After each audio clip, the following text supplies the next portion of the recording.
Go for the beers. Go for the cheers. Go for the hit and the hits. Go for the scene. Go for the screens. Go for the gallery. Go for the win. Go to Ocean.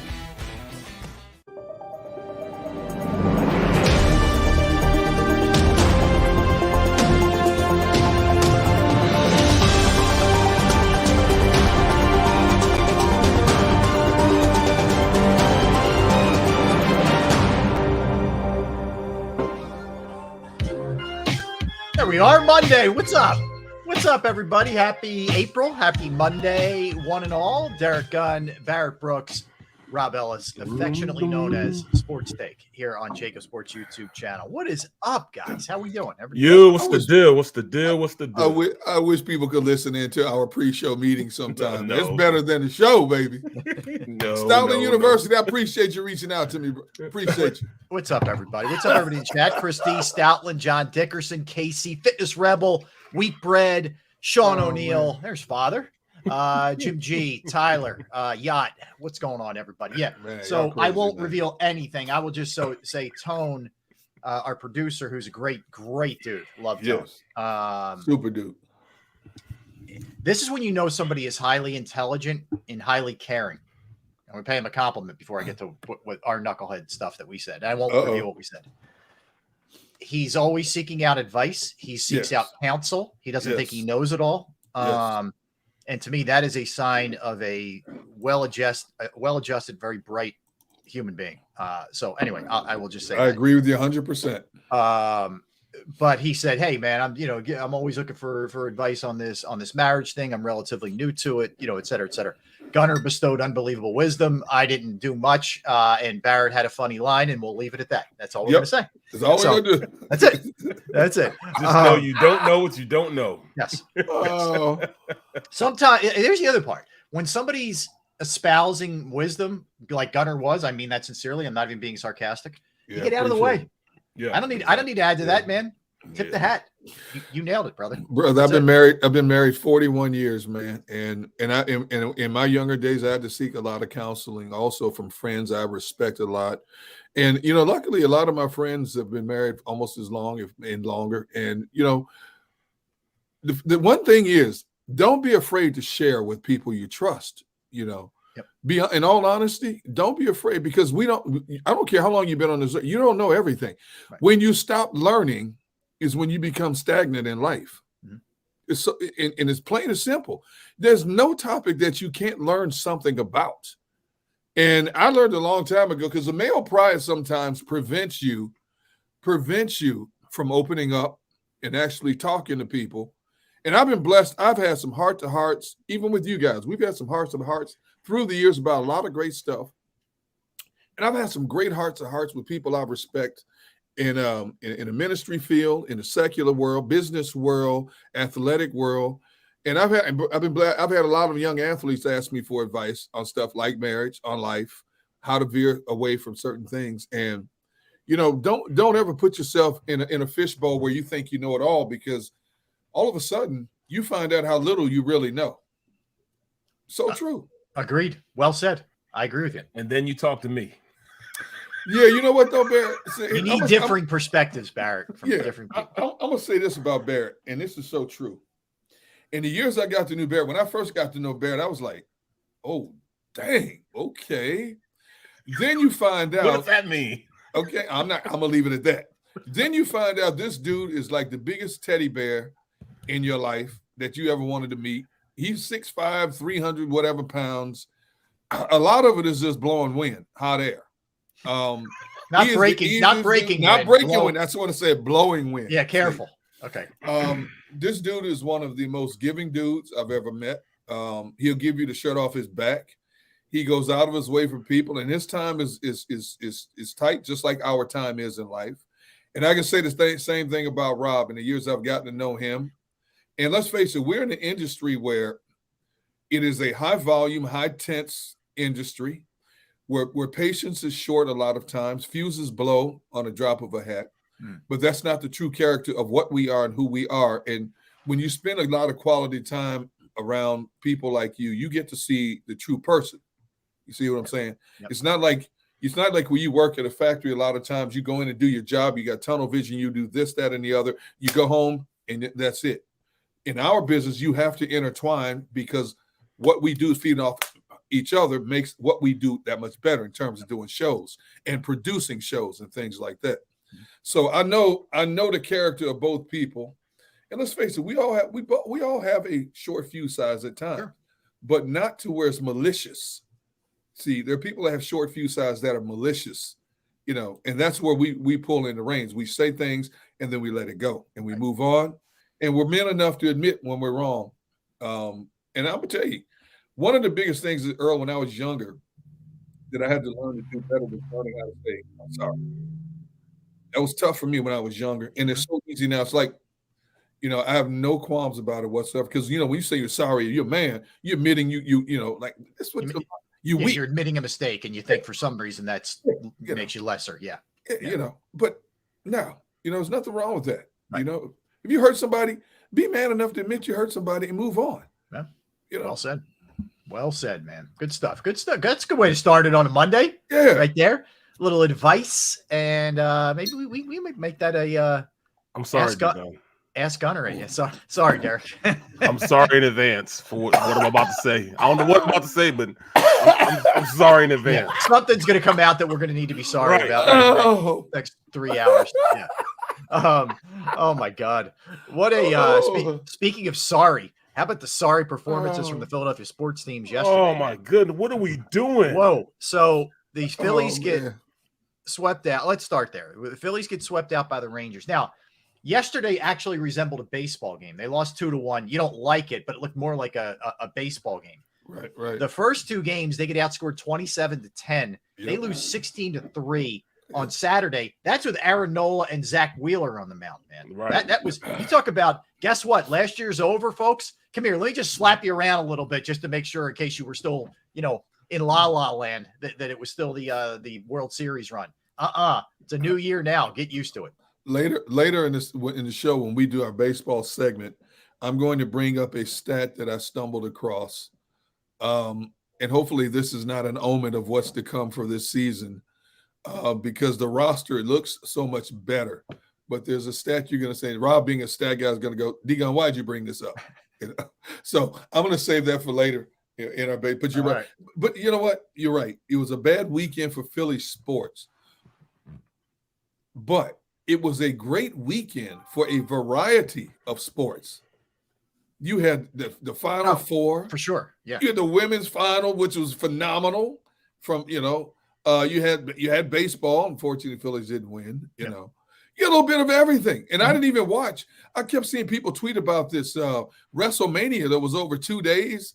People going crazy watching this WrestleMania. Is that true? Yes, I didn't. But yes, by the looks at social media, there was a lot of reaction to it, and interesting stuff with the WWE, by the way, which we'll get to in a little bit. Yeah.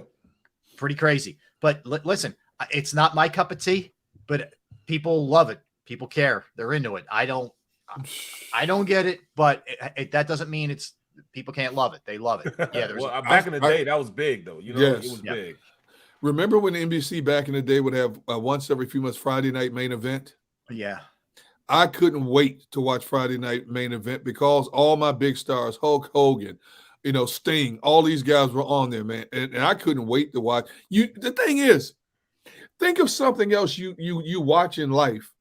It's fake. Right.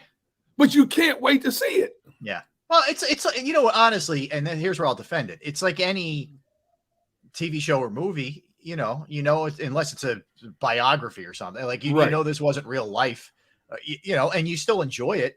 You enjoy the plot twists and all the other stuff that go along with it. Yeah, like I'm not quite sure how it appeals to adults as much as it does. Right. But hey, cool, whatever. I mean, knock yourself out. I'm not here to knock it. It is what it is. It is what it is. That's all you say. It is what it is. People generally enjoy that, man. I mean, it was back in the day. It was fun. You knew it was fake, but you couldn't tell when we were younger it wasn't fake. But even as we got older, I mean, the detail that these guys go through to put on a show is unbelievable. And Barrett, much like your profession, they destroy their bodies. Oh, even though it's not real, dude. What you look at the lifespan of wrestlers, it's scary. Whoa. And the kind of shape they're in, man. Exactly. And almost all the traveling and shows that they do. I was talking to what was his name? Oh my goodness. Not Andre the Giant, the other big guy. Big Show. I was talking to the Big Show. Yeah. And Big Show said, man, it's taxing on me. And I said, well, shoot, man, how many meets do you do, man? How many, wrestling events do you do? He said he did about anywhere from 180 to 200 events. And he travels. Here? Yeah. Oh, yes. And he's on a plane. Whoa. He's on a plane 300 days out of the year. Damn. Yes. That in and of itself will destroy your health. I don't care what you're doing. Exactly. Traveling that And much. you know what, Barrett? It's funny because people don't realize, not just across the United States, they take the show international. They're in Japan. They go Europe. They go. It's not just traveling across the United States. Exactly.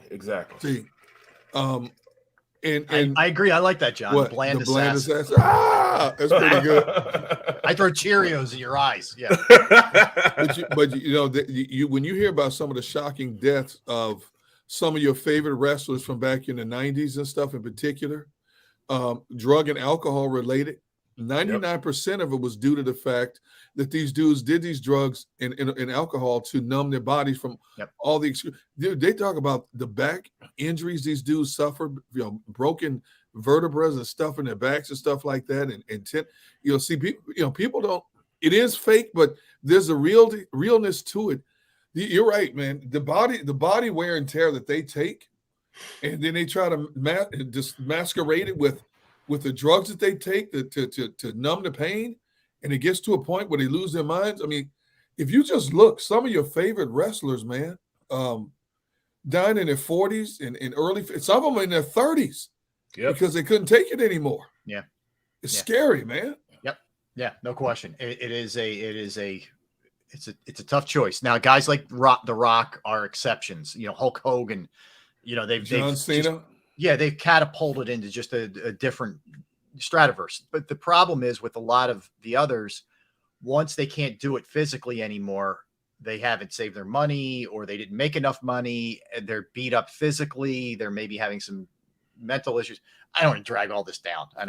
But they have problems. Right. They have problems. So, to say the least. But yeah, so rough weekend for the Phillies for sure. We'll get into them a little bit heavier later. Sixers lose to the Bucks. Bucks led wire to wire last night and came out scorching. Like the Bucks came out meaning business. They were hitting everything.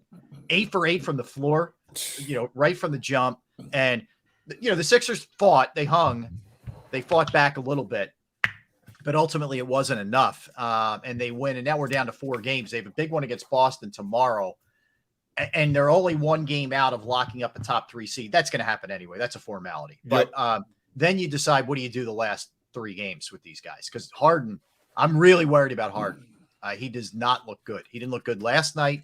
He looks like he's dragging that leg. He went down a couple of times. It took him a while to get up. I just that's concerning, man, the way this guy's looking right now. What did I tell you guys last week? When you have an Achilles injury that's sore and you at his age, mid-30s, that thing ain't going away. It's not going away. Yeah. And I got a bad feeling it's gonna, when playoffs come, they're gonna have to pick and choose, maybe not what games he sits out, but reducing his minutes to a certain point based on how severe that thing is. Because if you mess around and try to numb that, that's one of those injuries I don't think you try to numb. No. You can do a knee. But when it comes to that Achilles, I don't think you do that. And he's got to be honest with himself in terms of how much he can push. Because you're right, Rob. Last night, that was a bad sign in terms of watching what I saw from James Harden last night. Yeah, yeah. So I can't say it enough, man. I can't say it enough that health over positioning. I've been saying it, man. You've been on it, man. You have been on it, man. You've been on it for a month plus. I want a top seed, but I have to concede to Barrett here. Yep. That's terrible because you just. I just knew there was going to be a point in which, they're older guys and their body just can't take. I know what it is being an old athlete, you know what I'm saying? And being out there and, you do everything possible to be in the best shape you can be in, taking care of yourself, man. But it's just something stupid as, you might take off. And as soon as you take off, bam, you feel it. Like, oh man, here we go, man. And it's never right after that. Let me ask you this, B. Brooks. Did you ever play with a sore Achilles? Yes. Tight. How bad was it? You no matter how hard you try to loosen it, that joker just stays so tight, and you just feel it all the time. And anytime you want to pull off and accelerate real fast, it just keeps you from doing it, man. It takes away from the spring you have in your legs, number one. And number two, it takes away from that quick twitch that you need in playing basketball and change direction that you need, in jumping. And, even as far as his jumpers, he's not going to be able to get up as high on his jumpers, which is going to keep him from being able to shoot the ball the way he needs to shoot the ball. I'd rather have a sore ankle. I'd rather have a hamstring than to have an Achilles. So think about this. You've dealt with that playing every 6th, 7th, or 8th day. Yep. This guy has to deal with this every other night, or in the playoffs, back-to-back nights, then a day off, then back-to-back nights, then a day off. That's horrible, bro. See what I'm saying? That's horrible, a big difference. Yeah, you know what I mean? Yeah. You have the best of the best in trainers to get 7 days to get you ready, 6 days minimum to get you ready for that next one. And you talk about how much it affects you week to week over a long duration of time. That's not good, man. Yeah. And look, here's the good news. If they do after the Boston game rest these guys, you are also going to get a week because they have to. The NBA does the play-in thing. So I'm not saying it's going to all be healed up and everything's going to be fine, but you can buy these guys like a solid 2 weeks somewhere in that neighborhood. So that could really help. So we'll see. But yeah, we'll get into the Bucks game and some good and some bad because Maxey was awesome, and I don't want to take anything away from him in that game. But Flyers lose. Look, this is just let it end soon. But they get swept out the season series by the Penguins, outscored 13-4 by the Penguins overall. 4-2 yesterday was a score. They have 6 games left. Somehow the NBA has less games than hockey. I don't. How's that possible? I don't know. I don't know how it happened, but that's going to end soon. All right, so let's dig into this one. Because the women's championship game, I know we were texting back and forth Friday during the semis and the when South Carolina got upset. South Carolina 42-game win streak snapped. Iowa beat them. LSU advanced too. But the game yesterday. So for let's face it, for most of the game, LSU was in control of that game. For people who didn't see it, Iowa made a run, but ultimately LSU wins. And Kim Mulkey, who's the LSU coach, was a dominant coach at Baylor. Gunnar, you pointed out in our show meeting, she won as a player too. This woman is incredibly accomplished as a coach, and wears some very interesting outfits on the sidelines, to say the least, and is all over the refs, man. But anyway, first off, it was a horrendously officiated game for both sides. It was for LSU and Iowa. It was terrible. Like the Stars are in foul trouble and they have to sit. Nobody wants that. Nobody came to see you referee and blow whistles nonstop. All right, I had to get that little referee rant off my chest. Now I feel better.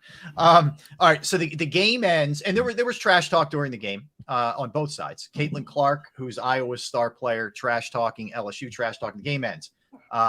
And Reese, who is one of the star players for LSU, basically did you see me now, pointing at the ring. In other words, we won the championship ring. Yeah. Caitlin Clark as the game ends, and Caitlin Clark is sort of walking off to the handshake line, if you will.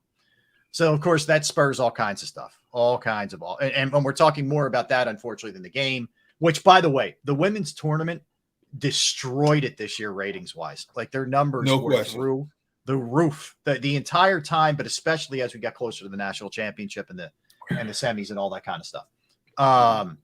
So we're talking about this, and it's become a gender issue, a race issue, as things tend to always veer off into our society now. So let's just discuss it here.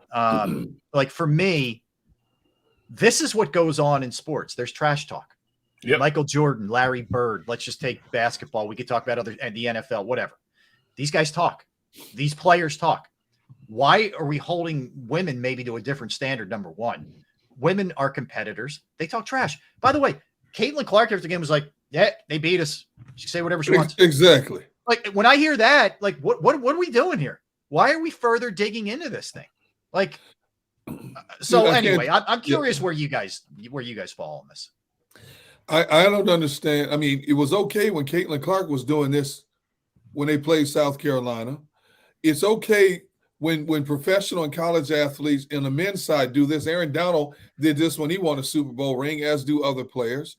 But all of a sudden, women do it, and it's like people lose their minds. I can't tell you how many times I was looking at Twitter after the game and saw the clip that everybody's playing, where the girl from LSU is doing this, and they're talking about this disrespectful. Why? Why is it disrespectful? Nobody thought it was disrespectful when Caitlin Clark did it. So why is it respectful when LSU does it? And as Rob just said, Caitlin Clark said, hey, look, they beat us. They do what they want to do. It's true. It's a part of sports. But we find it funny. We can't wait to talk about when men, especially in the NFL, where cameras and mics are everywhere and players are mic'd up. And we can't. Hey, Brandon Graham's one of the best trash talkers in the game. Everybody finds it funny. It's okay when they do it. And you know what? Brandon Graham, I'm gonna give him credit. He knows there's mics everywhere. At least he keeps it clean. Yeah. There are a lot of players, man. You got F-bombs blasting everywhere. But people are like, yeah, man, that's part of football. Yep. No, it's a part of sports. NBA players trash talk from tip off to the final whistle. Yeah. And look, if your issue is, I wish they didn't do it. Okay, that's fine. I mean, that's fine if you feel that way. I get it. You know, you don't want to taunt people. Okay, fine. That's understandable, but you can't have a double standard. Right. We want to pit, you know, people again. It's just exhausting sometimes, man. Well, to me, I liken it to soccer back in the day. You know what I'm saying? When back in the day, like you look at the World Cup, guys score a goal and win a game and goal, they go sliding on their knees and they rip their shirt off. Right. Well, women do it. Oh, it's so disrespectful. All this. Yeah, Brandi Chastain got killed for it. Yeah, she got killed for it, but yet, or I mean, I say it's a sports bra. Yeah. They work out every day down at LA Fitness in sports bras. It's acceptable for them to, you know, to work out that way. Exactly. You know what I'm saying? So, I mean, why is it such a big deal? I've heard more and seen more and experienced more in a game than this. I know. You know what I'm saying? Yeah. I mean, John Cena, you can't see me. You know what I'm saying? Or look at the ring, kiss the ring. You know what I'm saying? I mean, that happens. Yeah. I mean, it's in the spirit of competitive competition. Talk to the guys who played during the era of Bird and Magic and Jordan. Magic didn't talk. But Bird and Michael always talking to their opponents, man. They say Bird was the worst. Yeah, Bird would say, "I'm gonna hit a jumper right here on you, like in this spot, whatever." Said, I don't know. What I'm gonna do is I'm gonna let such and such take it out. When he takes it out, he's gonna take 3 dribbles, pass it over here. Parrish is gonna throw it into Mikhail. Mikhail is gonna take it, throw it behind his arm, hit it to me, and I'm gonna hit the jumper in your face. Yeah. And walk off the court. You know what I'm saying? Yeah. I mean, that type of stuff he was talking about, and would do it and then look at you, you know, but it's not cool for women to do it. And there's the gender and then there's the racial component, right? Because it's one side will say when Caitlin Clark's doing it, the white player, it's all good. She's being competitive. When blanking on her first name, Reese, the player for LSU, her last name's Reese. When she does it, you know, she's being a thug or whatever. And she addressed it after the game too. She talked about it. So, like, I just wish we could get I know we're not there. This is my wish, and I'm being Pollyanna here. I wish we could get past this stuff. I wish it was just 2 players talking smack against each other as opposed to the white girl and the black girl. I just can't stand that kind of stuff, but it is what it is. I get it. I hate to say this. I don't think we'll ever get past it. Yeah. In this world we live in today, and especially in this country. Have we come a long way? Yes. But look, when we say we've come a long way, it's taken 50, 60 years to come a long way. Yeah. And we still have to deal with this issue. And look how divided this country was after the George Floyd incident. That's when you truly found out where people stood on a number of issues. Yep. And I don't think we as a society, first of all, we're the only country on the planet basically that is made up of multiple ethnic backgrounds and pockets. Think about it. The history of America is made up of multiple. And I think America in a lot of ways is a time bomb. And I don't know if we'll ever, in the history of this country, to a point where people can just be people, unfortunately. You see, because when you're a kid, you're not born to hate. You're taught to hate. You're taught to dislike. Exactly. You're not born with that trait. No, you're not. It is taught. Put two 2-year-olds in a circle, sandbox, you know what I mean? and they're you put two little kids in a sandbox. They just want to play. They just want to play. They don't care. They're not paying any attention to that nonsense. Who's got the toys and what? Let's have our fun together. It's taught. It's learned behavior. Unfortunately, yes. It's a shame that there's pockets still in this country of all colors, pockets in this country that teach their kids wrong about how to perceive other races. It's sad. It really is. Now, John Dickerson says you need to travel more, D-Gun. England is very diverse, so is Germany. I get that, John, to a certain degree. Yes, I do. But America basically is made up of more different ethnic pockets than any other country on the planet. You know, that's a historical fact. Yeah, you know, but unfortunately, we still have these time bombs in America that will never go away. We're getting better. But unfortunately, still got a long ways to go. Long way to go. Yeah, for sure. All right. It's not pleasant discussion, but I think it's important discussion to talk about this stuff sometimes, for sure. We do have the Masters coming up this week. Good news is, looks like Tiger's going to play. He said he's going to give it a go. See how his body holds up, but it's always more interesting when Tiger's in it. I will tell you that, at least for me. I'm way more locked in when that's the case. You know what? Even if he doesn't make the cut, which I don't know if he will, I think we can agree Tiger will never be the golfer that he was after what he's gone through physically over the last few years.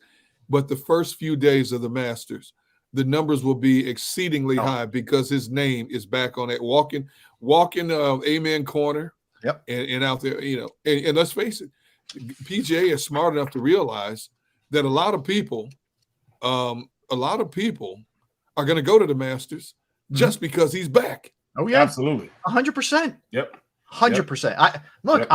I call myself a casual golfer. I'll get involved, you know, after the cut. Usually, I'll watch like Saturday, Sunday, see what's going on, and I'll get into it.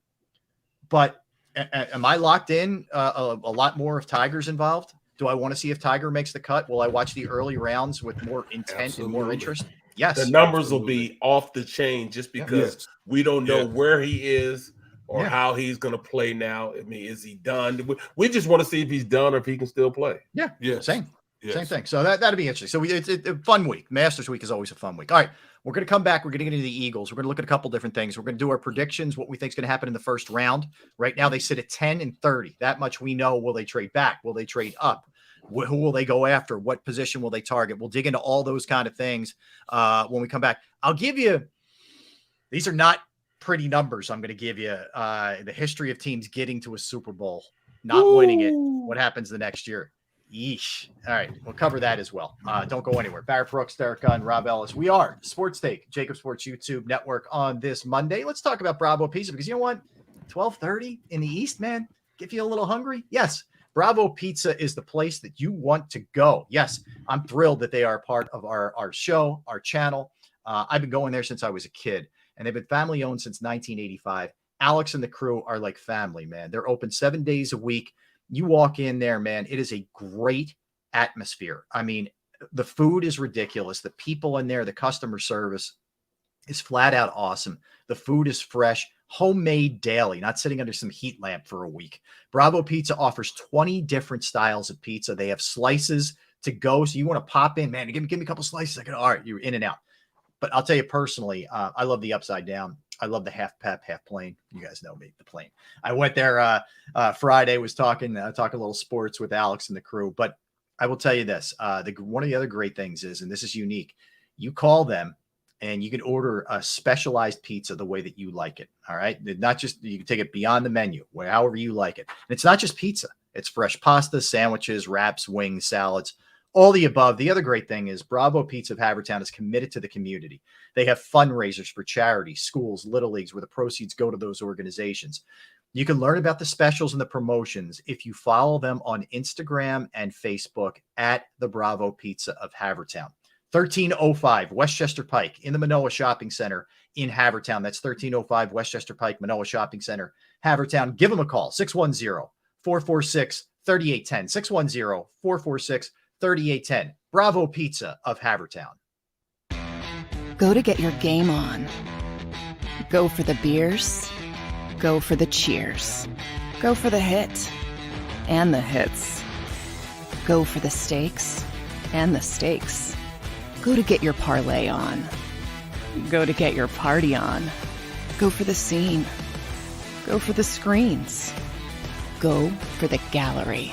Go for the win. Go to Ocean. Visit theoceanac.com to plan your visit. Imagine for a moment that you went to work today and when you came home, you were catastrophically injured. Your life and your family's life. That's what happened to union construction worker Mike Little. I was scared of what the end was going to be, but to be 100% honest with you, I knew I was going to be all right just by talking with Brian. In my heart, I just knew everything was going to be all right. Call the firm and find out why they say, "We got this." Call 215-458-2222. Heading down the shore. Have a ball once more.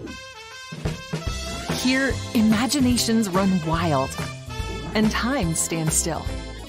Because here, you can find the best of the Jersey Shore, all on one 5-mile island. So leave the old you behind and get lost in the woods. Wild, wild, wild wood days.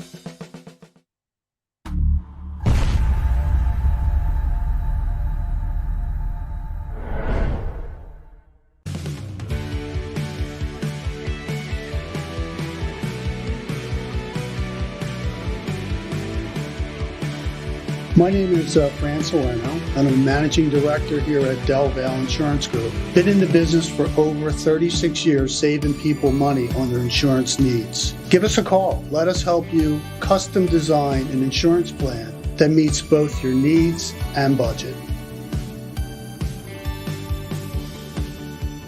They're carving them up and good play calling along the way. First and goal at the 6.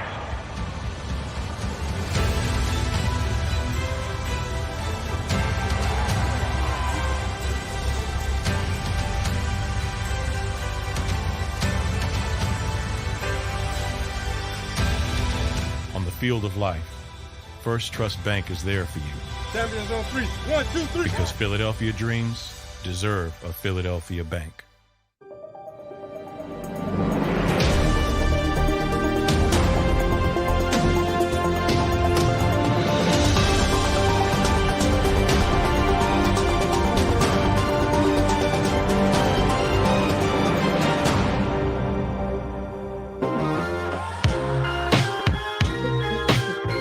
All right, welcome back in, everybody. We're Sports Take. Let's smash the like button, please, folks. We appreciate that if you do. Great hanging out with you on this Monday, Derek Barrett and Rob. All right, guys, so 24 days out to the NFL draft. We're getting close. Kansas City is where the site is this year for the NFL draft.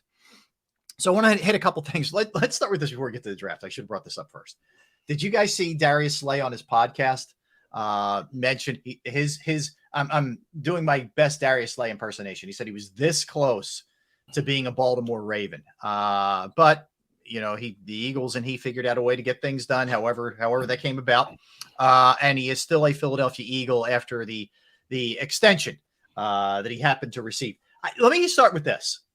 Do you appreciate that Slay is willing to come forth with that kind of stuff and be honest and open up rather than just name, rank, and serial number? Or do you say, maybe you don't need to share so much? Where do you guys fall on that? I'm good. I like that he's some of the stuff he does drives me nuts. I'm good with this, but where are you guys at?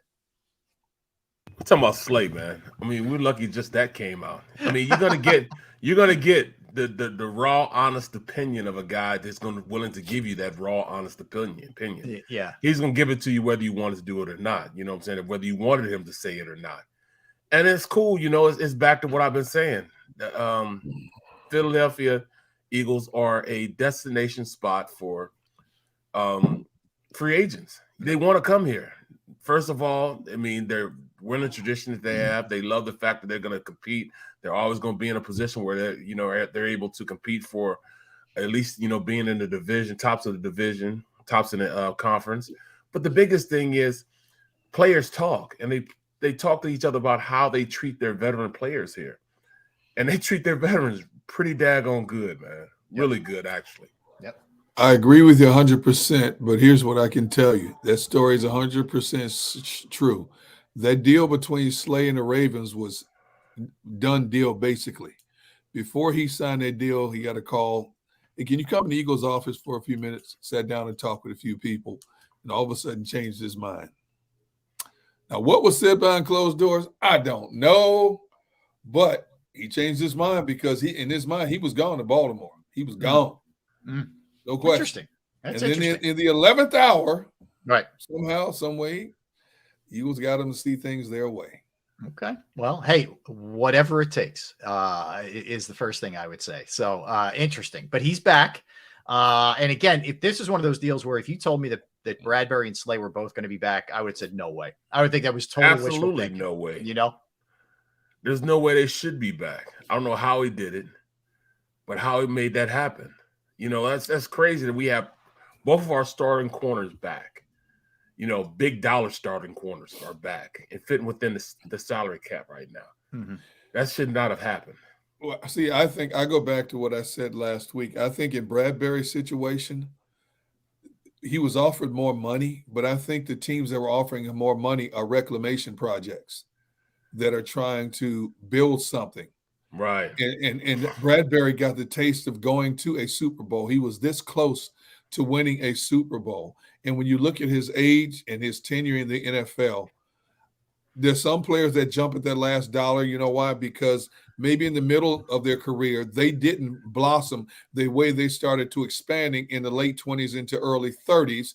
And there's teams out there desperate enough that want to bring in their veteranship and leadership to where the point they were offered more money than they were in the middle of their career when you're supposed to be in that prime between the ages of 25 and 28. So they jumped at that money. In Slay's case, he might. Now, this is my perspective. I'm not to give you inside information. And I've seen this happen with a lot of players, older players. Dude, I got a chance to win the ring. I've made decent money. I got a chance to win the ring. They're offering me decent money. Not as much as I could have got somewhere else, but do I want to go to a Houston or a Chicago or an Atlanta? And we don't know exactly who offers Bradbury what.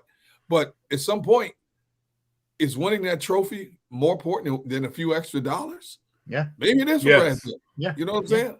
I mean, even a usually stable organization like just Baltimore, for example, like just taking Baltimore, there's a lot going on there, man. You don't know if Lamar's going to be back. Yeah. Frankly, they haven't had great success lately. They're always there. They're always in the conversation. Absolutely. And I love John Harbaugh, but they haven't been great. This is a much better situation if you're just about winning than it is. The biggest problem with the Ravens over the last 2 years is they can't stay healthy. Yeah. They have a good nucleus, but what was it, 2 years ago? They lost their whole secondary. No, they lost all three running backs. And then last year, the secondary started falling apart. The linebackers started falling apart. Then the quarterback missed the last 7 games. That team can't stay healthy, you know. And so do you want to be in a situation like that, or do you want to – you can't emphasize enough. This Eagles team sent 22 starters into the field of battle for a Super Bowl. That's unheard of. Ridiculous. That's unheard of. Unheard of. And so I'm thinking, what is their training staff doing that the other teams aren't doing? Take that into consideration as well. Yeah. You know, they're going to keep you upright and breathing to be there for the big show.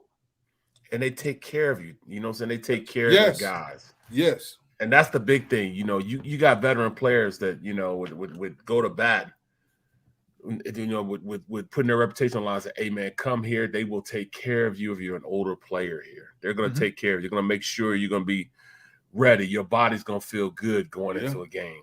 And that's what you want as a player. You want that. Yeah. Amen. So, all right. So we know Slay's back. So that's, you know, positive here, certainly for the Eagles secondary, no doubt.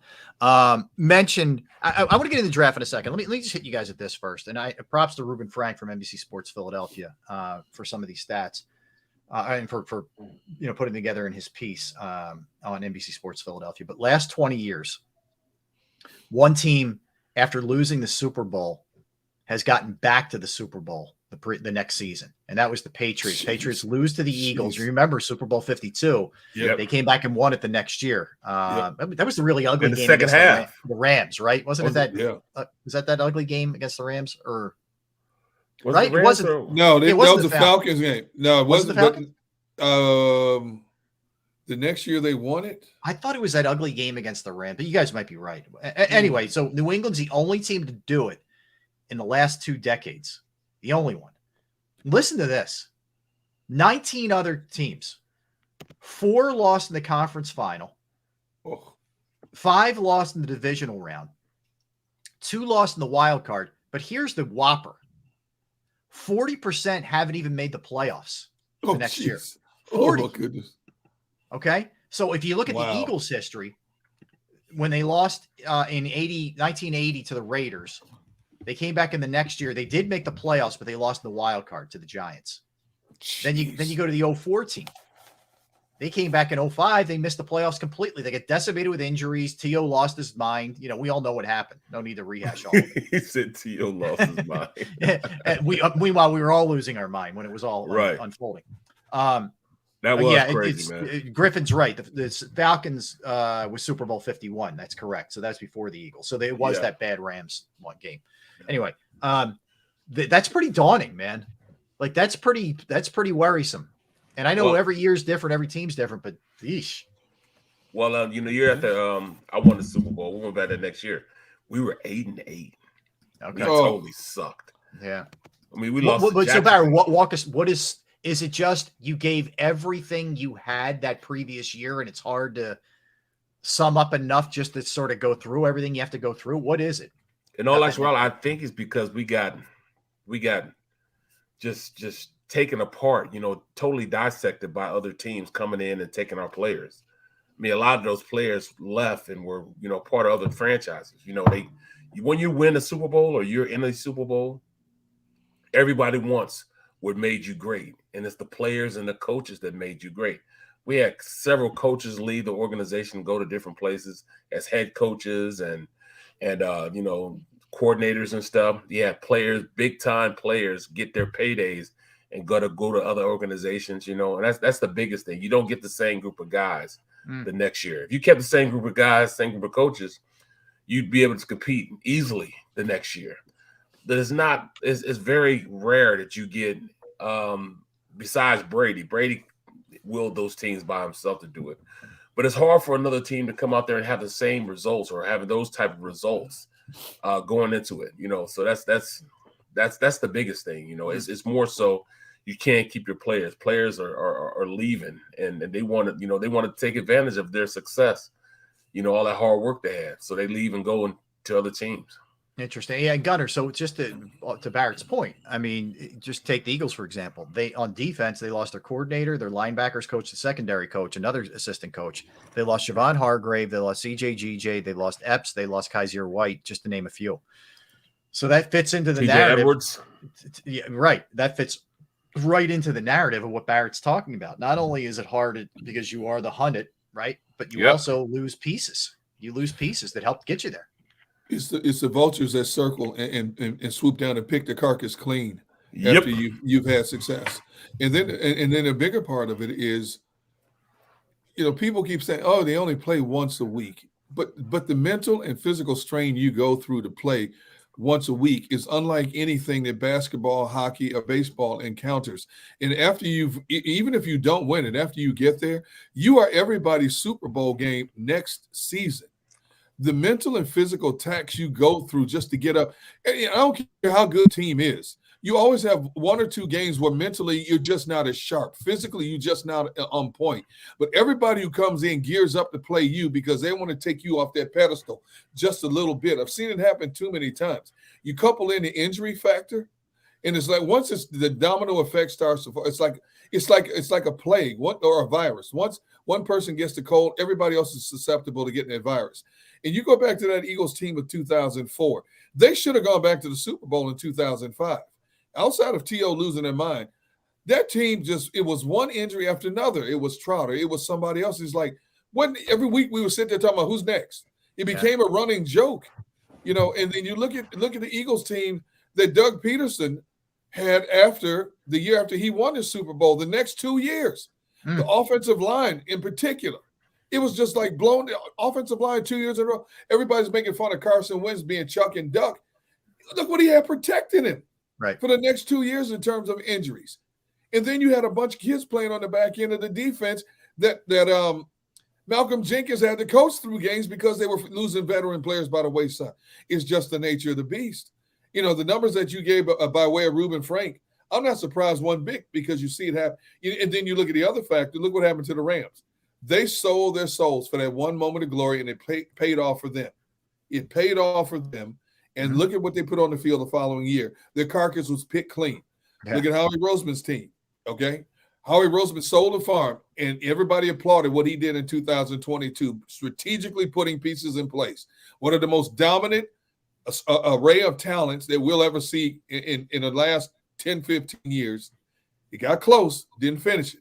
Now he's able to bring a lot of it back, but he's got to get younger at strategic spots now to try to repeat. And it's going to be harder because the schedule's that much harder. The opponents are that much better. Yep. You know, so that's why those numbers don't surprise. And it's a challenging division too, to say the least. And another thing, that doesn't really get said a lot is the preparation that you have going into the next season is cut off substantially. When you suck, you have from the first week or first or second. Well, it's actually the first week of January, and that's like a month of preparation that you get that the Super Bowl teams don't get. Mm-hmm. You know what I'm saying? That's a chance to look at film, go out there and see what players they have, what they need.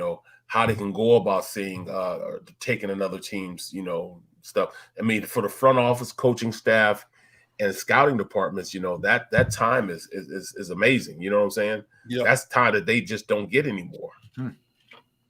Yeah, I think for all those reasons, it is daunting. Hey, let me just real quick throw this at you before we get to the draft stuff. So the Kelsey brothers have their podcast called New Heights, which is really good. It's really entertaining. They had Howie Roseman on. They actually taped these during the combine. So Jason has them on, and he says to him, basically, what was your, come to Jesus moment in the NFL when you things weren't going perfectly for you, but you got your butt handed to you. Okay. So Howie tells this story after the 2005 season, the season we're just talking about, where the Eagles had all kinds of injuries and it was ugly. Teal was unhappy with his contract, and he and Donovan were butting heads and the whole thing. So what did they win? 5 or 6 games? I forget. It was hideous. It was tough. Anyway, I think it was 6 and 10. Okay. So the season ends, and Andy is just basically like, look, we just went through hell this year. Let's all get away. Like, I don't want you in the office. I don't want us thinking about it. Just go. Get out. Go. Do whatever you got to do. Recharge. So Howie decides he's going to take a vacation in Miami, and he gets on his flight. He said he got upgraded to first class, unbeknownst to him. So he's sitting there. There's a seat in front of him that's open, and he's waiting. They're getting ready to take off. The last people are boarding, and who does he see? T.O.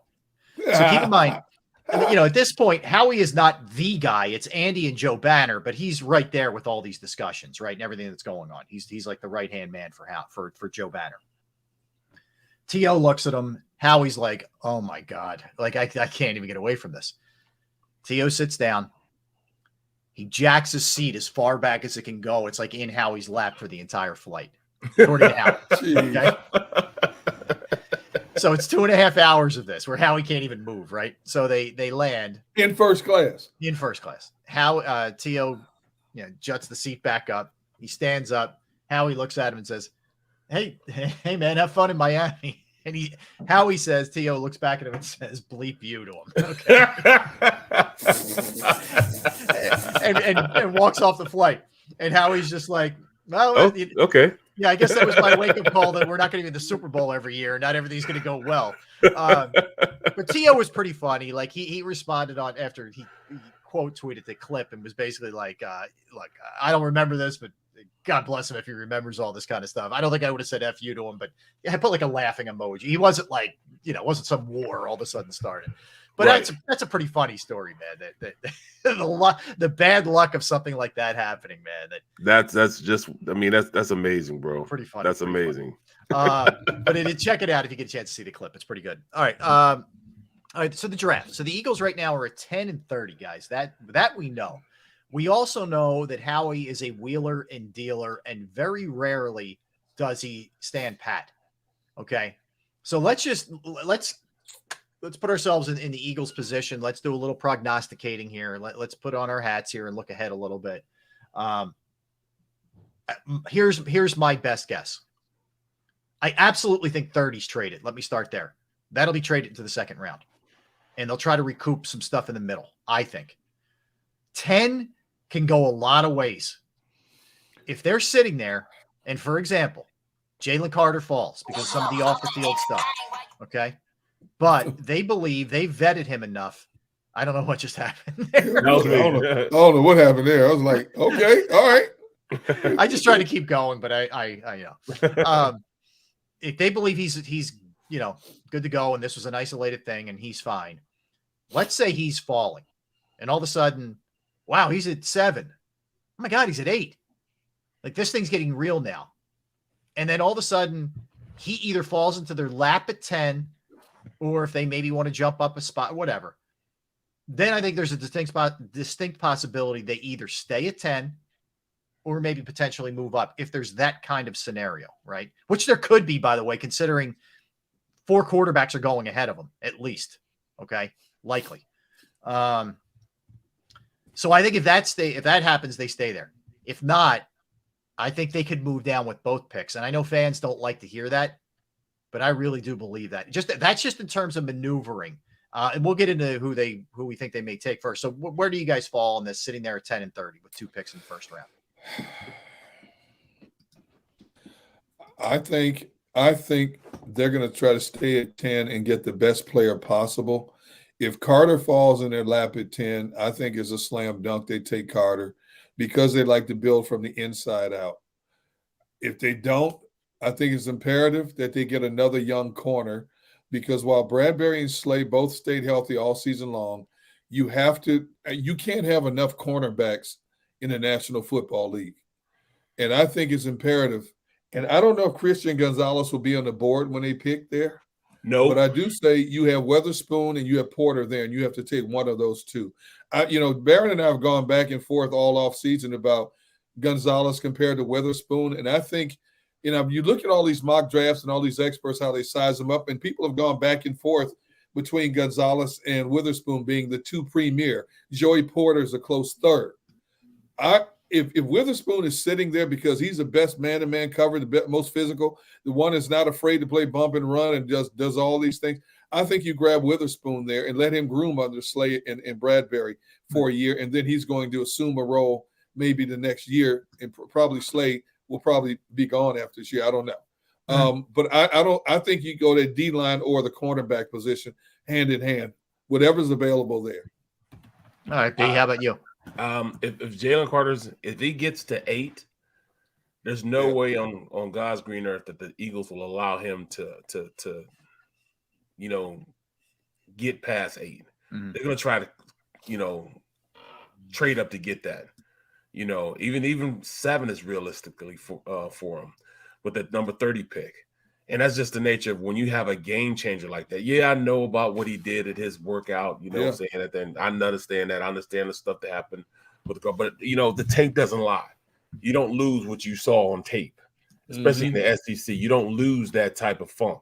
He brought it he's brought it the last 2.5 years.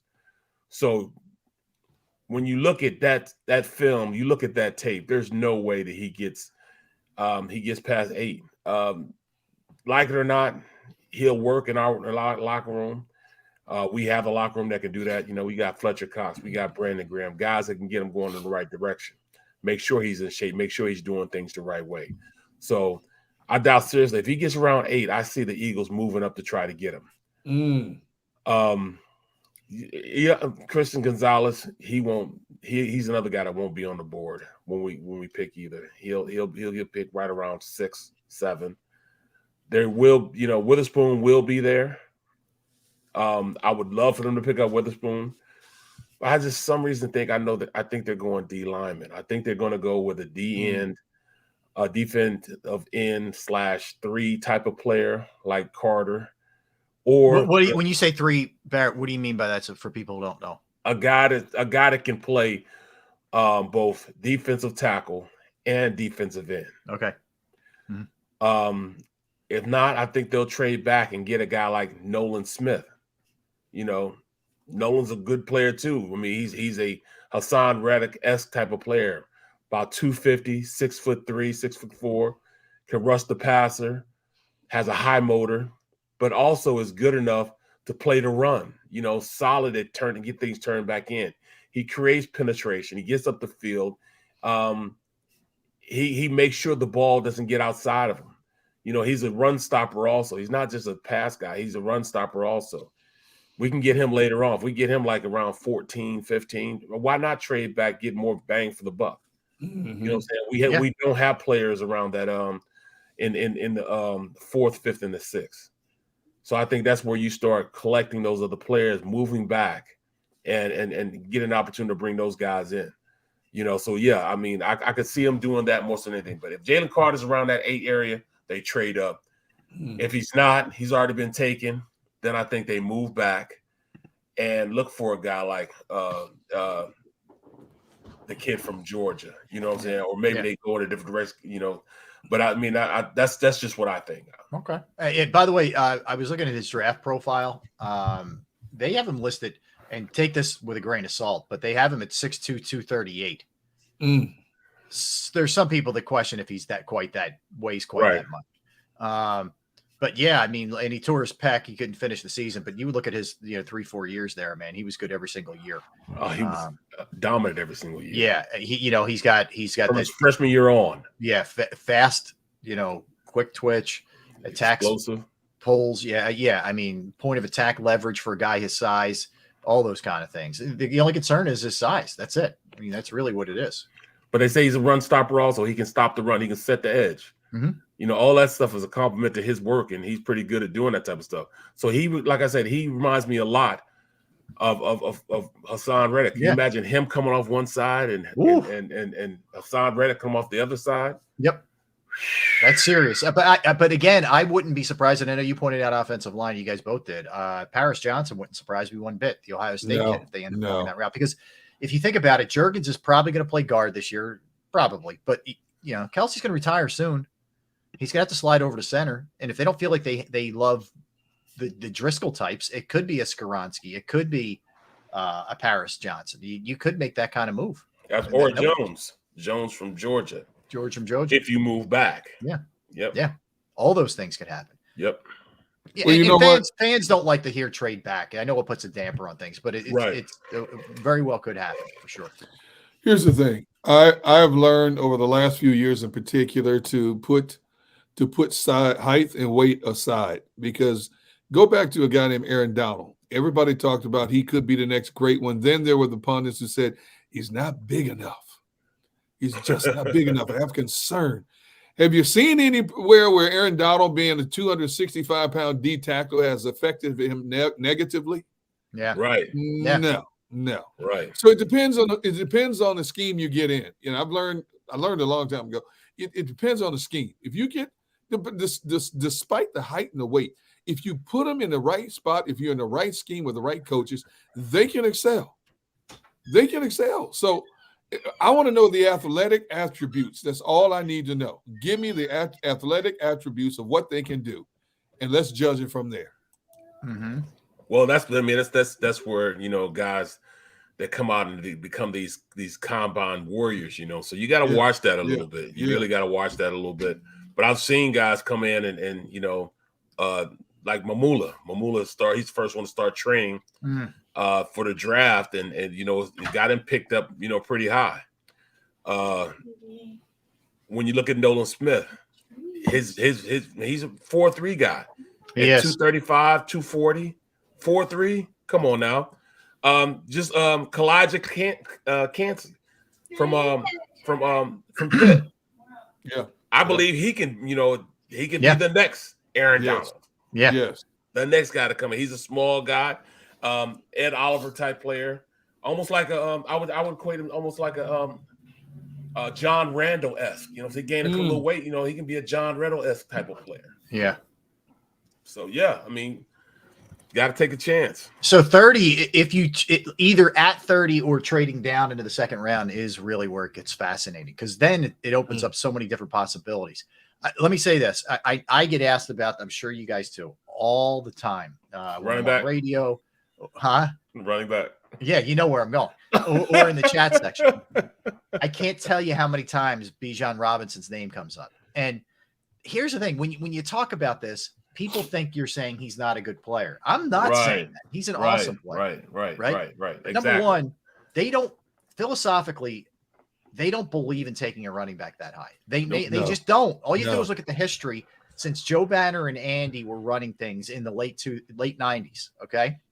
All the way up until today, because Howie and Jeffrey carry that same philosophy. I went back and did this, guys. I went through this yesterday, okay? I looked back. Let me see. I'm going to pull it up on my crazy notes. All right, so the last 10 Super Bowl winners. You ready for this? Chiefs, Rams, Bucks, Chiefs, Patriots, Eagles, Patriots, Broncos, Patriots. I hate saying Patriots all those times, but it's what it is. Seahawks. Okay. You look at all those teams, with the exception of the Seahawks with beast mode. Okay. Those teams didn't have a featured running back. Yep. They didn't have, when I say featured, like a highly, like a guy who was taken as high as like Saquon or Christian McCaffrey or whatever. They don't have those guys. Okay. You don't have to draft. You don't have to allot a resource that high to that position. Go back to last year. Isaiah Pacheco, 7th rounder out of Rutgers, became their feature running back. So it's not a knock on Bijan, but you can get quality enough running backs later. Whereas it's hard to find quality offensive linemen, quality corners, quality D tackles, quality edge guys. Yep. Real high. So that's where I allot my money to and my resources to. That's exactly where I'd go with it, though. Yeah. I would go with, like Ken said, I'd say he has more production than Smith. Yeah, you're right. I mean, he could bring more to the table than Smith. I mean, it's apples, oranges, all fruit. Both guys are productive. Both guys can make plays. You know what I'm saying? But when you look at how these guys are built, I think I would go in the Kancey direction more so than the Smith direction. You know what I'm saying? Because, I think you get more bang for the buck from the creative, having a guy going from the inside, creating that havoc. I think we got enough on the outside that we can, go forward with just a guy from the outside. We go inside, that production inside. You saw what it did with the with the way blocking schemes were when you had a guy on the inside that could create as much havoc, as Hargrave did. So yeah, I would go Kancey. I would put him in there. I would draft him also. So I mean, this is either way you go. I think D-line is the way in which she's going to go. Yeah. Yep. Yeah. I believe the same thing. And I look, the one thing you can always say about Howie is he's unpredictable. So you never say never, and you never say this is a lock. So I'm not. Am I telling you it's completely impossible that they would take Bijan Robinson? I'm not telling you that, but I don't. I really, really don't see it. I don't see it. If somehow, some way, Bijan slipped to a second or third round, that's different. That's a little different, But I don't see it. I don't see it. But Howie finds a way to just wow us. You look at Nakobe Dean. Did you think he would drop to a third round, even with all the negative stuff that came out about him? Supposedly, everything that everybody saw in him was he can't miss first rounder, at the very worst, high second round pick. This kid slips all the way to the third round. Eagles grab him. That's the way I see them taking a Bijan. I don't think Bijan lasts to the third round. If there's one running back that goes into the first 2 rounds, matter of fact, I'd be shocked if he's still on the board after the first 40 picks. I agree, Derek. Yeah, he is. He's that talented. He's he's incredibly good. He really is. I don't think the Eagles will grab him. I don't. Like I said, my biggest fear is somehow, some way, the Cowboys grab this kid because it's the perfect storyline for Dallas. Keep him in state. Transfer right from Texas right into the Cowboys. I don't want to see him go there. 26 is where the Cowboys pick for what it's worth. I believe he can drop to 26. I honestly do. Yeah, I could see that. Maybe Baltimore 22. Maybe a running back. I would say Chicago. I would say Chicago in their second pick, man. That's a good point. I know they got the young kid there, the Herbert kid. Yeah, Herbert. Yeah, but I could definitely see them going. Let's Chicago. See. Right now, Baltimore's running back depth chart is J.K. Dobbins and Gus Edwards, and they love both of them. I don't see them taking. Yeah, they're pretty good. Both banged up though. Yeah, they have. Yes, they have. But I still don't see them. They have other priorities. They need to get pass catching weapons. I mean, their front line pass catchers right now: Rashad Bateman, Devin Duvernay, and Nelson Aguilar, and tight end Mark. They need receivers, man. They need receivers. Yeah, the Bears. Just Dallas, the only one. Dallas, you're right. Dallas, the only one I can see really. I'm telling you, man. I got a bad feeling in my stomach. This kid. Let me throw one more team. Maybe. If things go sideways with Austin Eckler and they do trade him, right? Maybe the Chargers. Sitting there at 21. Right. That you know what? That's not a bad option. I don't know what happens with Eckler. I don't know. I don't know how that shakes out. I know he's not happy. Wow. Yeah, they've got outside of Eckler, they got Joshua Kelly, Isaiah Spiller, and Larry Roundtree III. Outside of Eckler, nothing. It's just a bunch of names. So you're right. They may be in line. I'd much rather see him go to the Chargers than to go to Dallas. No, I don't want to see him. I don't want to see he and Tony Pollard. No, I don't want to see that. Pollard got a leg sleeve tattoo. Did you guys see this? No. Of all cartoons, and it's like his whole thigh is like SpongeBob SquarePants. What? Yeah, like do a search for Tony Pollard leg tattoo. I know these are like the rabbit holes you would like. You're like, what am I doing with my life? But I saw it. I'm like, man, oh man. God bless you. That's on your leg for the rest of your life. Well, maybe like Squidward. SpongeBob.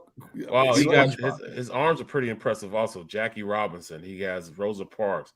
He's got Malcolm X. Yeah, I think he went lighter side on the legs. Yeah. Martin Luther King. He's got a lot of big time people. Yeah, historical, impactful, heavy hitter type of people. Yeah. But let me look at his legs. It's the kind of stuff we do. I love it. Yeah, he does. He's got it's all cartoons. It's SpongeBob and it's a lot. There's a lot on there. Oh yeah, he even have Boondock Saints and not Boondock Saints, but the what do you call it? The commercial the streamer tell me. Yeah. Boondocks, the Boondocks, I think it is. Yeah. I'm gonna pull it up again just for us. I can see if I can name what's on there. Scooby Doo. He's got Scrappy. He's got Scooby Doo. He's got Scrappy Doo. He's got what do you call it? The Addams Family. Rugrats. Yeah, Addams Family. You got Rugrats on there. He's got. I don't even know some of these. I'm too old to even know some of these things. Yeah, I know a lot of these guys. Yeah, it's the greatest cartoon characters ever, in his opinion, that go from his upper thigh to his ankle. That's pain, man. I can't believe he got. How long did that take, man? Right. That's crazy. Rugrats, Scooby-Doo, Johnny Bravo, Goku. I don't know some of these. Yeah, I know Frieza from Dragon Ball Z, Teenage Mutant Ninja Turtles. Yeah, anyway, you get the gist. First of all, you don't have to worry about me ever getting a tattoo because I'm not sitting still long enough to let anybody sketch anything with a needle on my skin. I can't do it. There's tattoos that are very fascinating, very unique. Some people do the whole body. You sit there going, why? Because those are forever. I mean, why do you do that to your body? I am not sitting still long enough for anybody to sit there and sketch any type of drawing. Even my initials ain't happening. Hold on. He sat down with 4 tattoo artists to do it. Oh, 4 of them did it at the same time. Oh, man. Yeah. No, heck no. No, thank you. No. Damn. How much did that cost? Wow. How much do you think that cost? Seriously, I have no idea. That's got to be like a $10,000, $12,000 job. Damn. Yes, 1, 2, 3, 4 tattoo artists at the same time. Wow. Okay. Oh man, that's got to be painful. No, I can't do that, bro. Yeah, there's a lot there. That's a lot, man. There's a lot going on there. Put me to sleep, bro.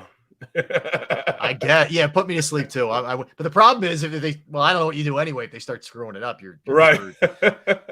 All right. So we will. We're gonna dig in. I'll throw this name at you guys in the NFL segment. An interesting name was their free agent contract was rescinded. The tender was rescinded by their club, and I think he's a guy who could maybe help the Eagles. Okay, so we'll get into that in a little bit. We come back. We'll talk some Phillies. We mentioned it off the top. They get swept this weekend. They're in New York tonight taking on the Yankees, but it was not a pretty sight in Dallas or Arlington, wherever they play. It was ugly. Okay. What is it about the Rangers that have this mystique over the Phillies? They won, what, 13 in a row against the Phillies? It's insane. It really is. I don't know. I don't have an answer. I wish I did. All right, we'll dig into that when we get back. He's Barrett. He's Derek. I'm Rob. We're Sports Take, JAKIB Sports YouTube Network. I want to tell you right now about Jim Murray and Principal Financial Group, because knowing who to trust with your finances can be challenging, right? Finding that right person. And I found the right person, and I want you to as well. That's Jim Murray and Principal Financial Group. Whether it's retirement planning, could be your 401k, could be an insurance review. If you're not really sure, right? You're trying to get a business off the ground and get your benefits started. These are all the resources that Jim can help you with, and then some. I know personally, I've entrusted my IRA, my 401k rollovers to Jim, and I couldn't be any happier. You will be too. Give him a call. And if you're not really sure, you just want a consultation, 610-996-4751, 610-996-4751. You can also email him, Murray, Murray, .jim@principal.com. That's Murray.jim@principal.com. Go to get your game on. Go for the beers. Go for the cheers. Go for the hit and the hits. Go for the stakes and the stakes. Go to get your parlay on. Go to get your party on. Go for the scene. Go for the screens. Go for the gallery. Go for the win. Go to Ocean. Visit theoceanac.com to plan your visit. I get scared sometimes. Of a lot of things. Joining in. Decisions. The dark. The dark. But I once heard someone say, But as I always say, it's okay to be afraid. as long as you face the fear. And keep moving forward. Wherever you are in life, count on the name trusted in insurance for over 80 years. Independence Blue Cross. Is the best vacation one that you find, or one you get lost in?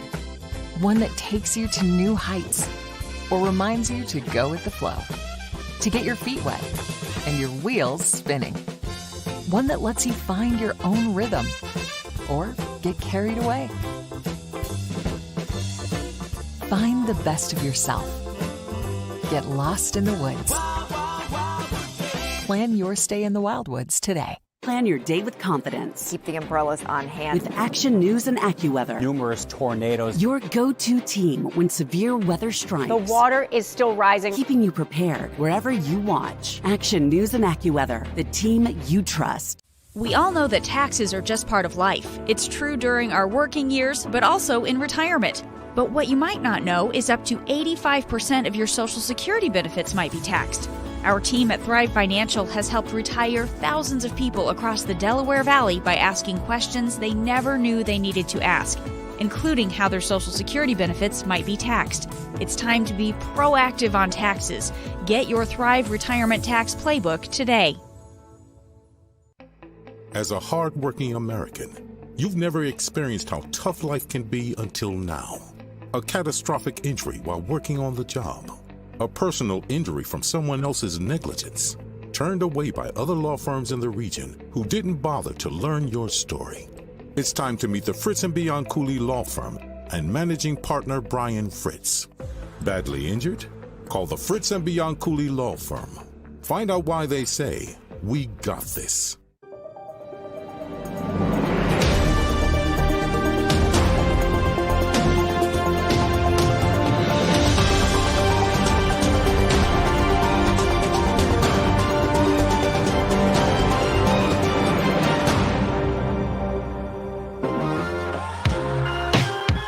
Thanks for hanging out with us. Thanks for making us a part of your day whenever you do, whether it's in real time, whether it's listening in the car, whether it's listening while you work out, going back and watching after work, whatever the case may be. We do appreciate it. Derek, Barrett, and Rob hanging out with you. We are Sports Take, JAKIB Sports YouTube Network. All right, let's talk some Phillies, guys.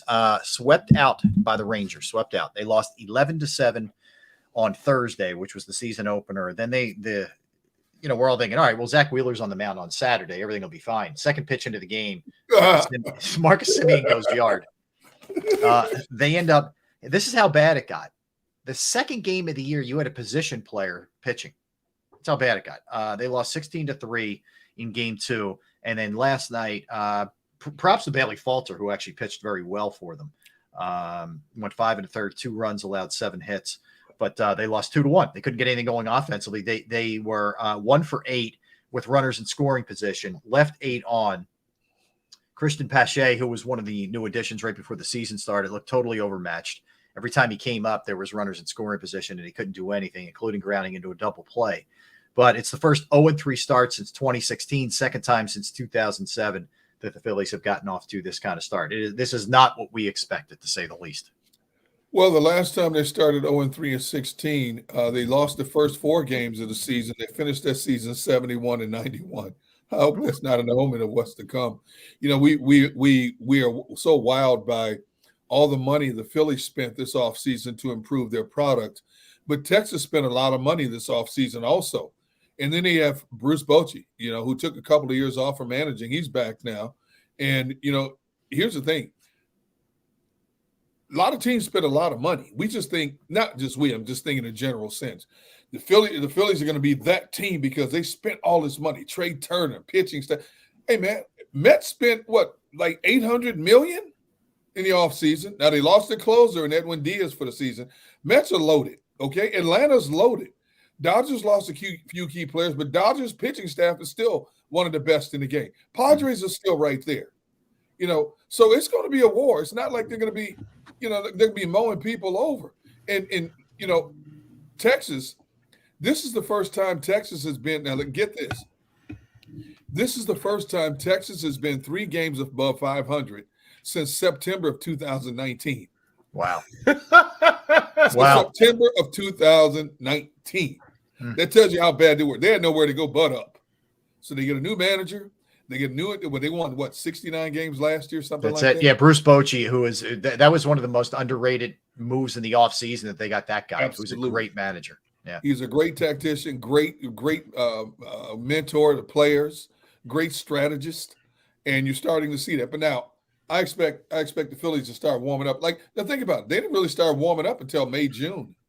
You know, when the weather that was with an old man. They were 22 and 29 when Thompson took over in June. Yeah. So they started warming up, you know, in May, June. So you got to be patient. You know, they got some injuries they got to deal with.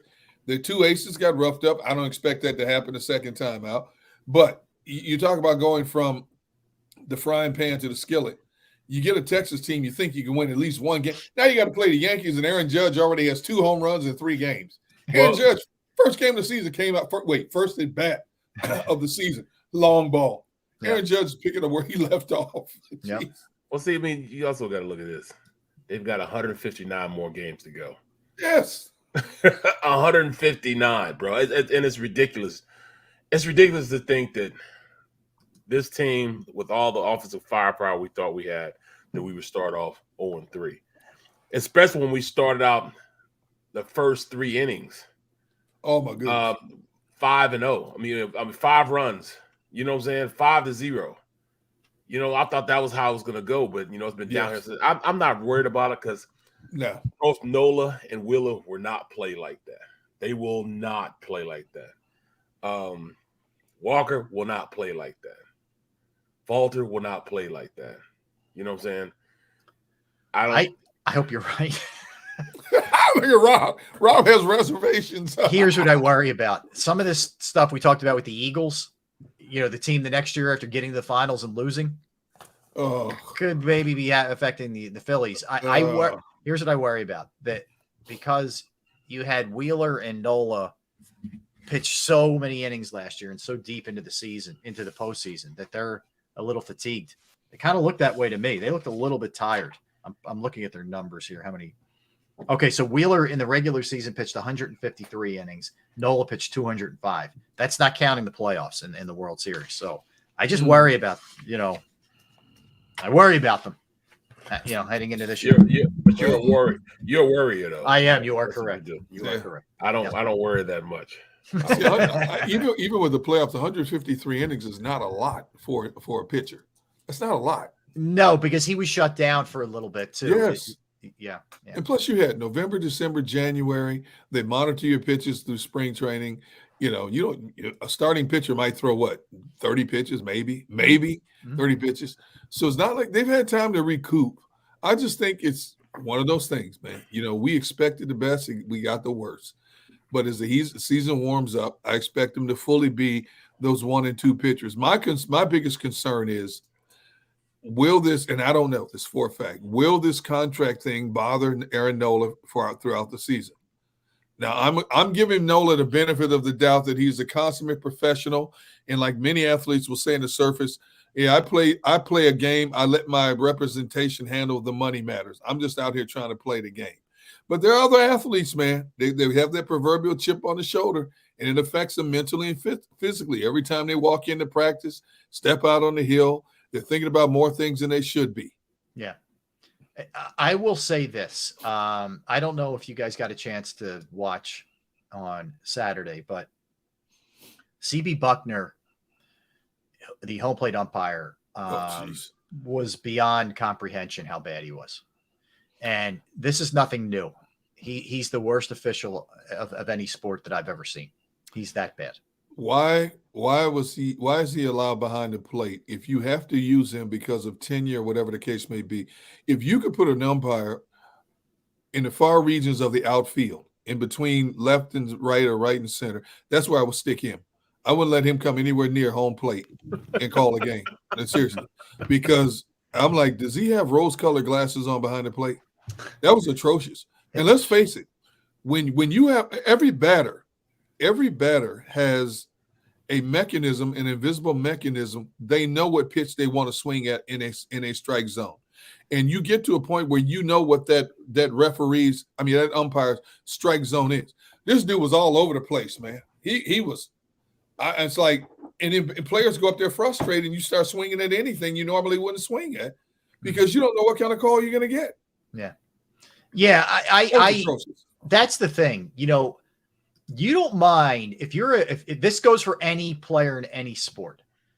If you know the tendency of an umpire or ref, like, you know, hey, this guy's going to call a lot of holds. I got to be clean, you know, with my sets as an offensive lineman. Or, hey, this guy calls the high strike. I know that. So I got to hack at the high stuff. I know that. But as long as he stays consistent, you can live with that. Guys like CB Buckner, Angel Hernandez, some of the other guys, they're just all over the place from batter to batter, pitch to pitch. You never know what it is. The problem is, they're protected by probably the strongest union in America. Not the baseball umpires is the strongest. Yeah, there's nothing that matches it, man. And they put out this bogus report after the game Saturday night that said he hit on 97% of his calls, which is total BS. And it's a total insult to anybody who watched that game because they know he was terrible. He was terrible. See, stuff like this is going to expedite robotic. It's going to expedite exactly what it'll do.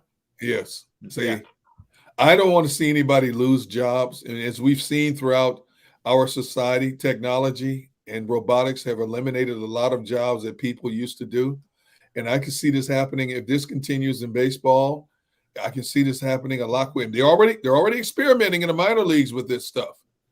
And if the results become positive and we keep seeing these income, you know what? He was the worst. There are a lot of umpires that are questionable behind the plate. Yep. If this trend continues, I can see this moving up to the majors a lot quicker than a lot of those already working the games anticipate. Yeah. Yeah. That. What's that, B? I said you're right about that, man. Oh yeah. I mean, I think that if you're gonna try to correct the game and make it better, like you're doing with the pitch clock and the shift and all the other stuff that they've implemented, aren't you going to try and make the game better as far as the umpiring goes too? If you're not hypocritical, if it's not just about the players, make it about the umpires too. Yeah, just lay it on the feet of the players. I agree. But let me give you something good. So Bryce Harper appears to be way ahead of schedule. He's likely going to hit on the field on Thursday when they get back here for the home opener. He's going to start taking some. Yeah, man. Start taking some BP, in the cage on the field, and they're really encouraged. He was the in-game interview last night during the game, and so was Rob Thompson. They both, and Harper's trying to hey, I'm making sure I'm doing all the right stuff. But you could tell he's ahead of schedule here, and this dude's a beast. So sooner rather than later, I think, with Bryce Harper. So that's a great thing. We need him.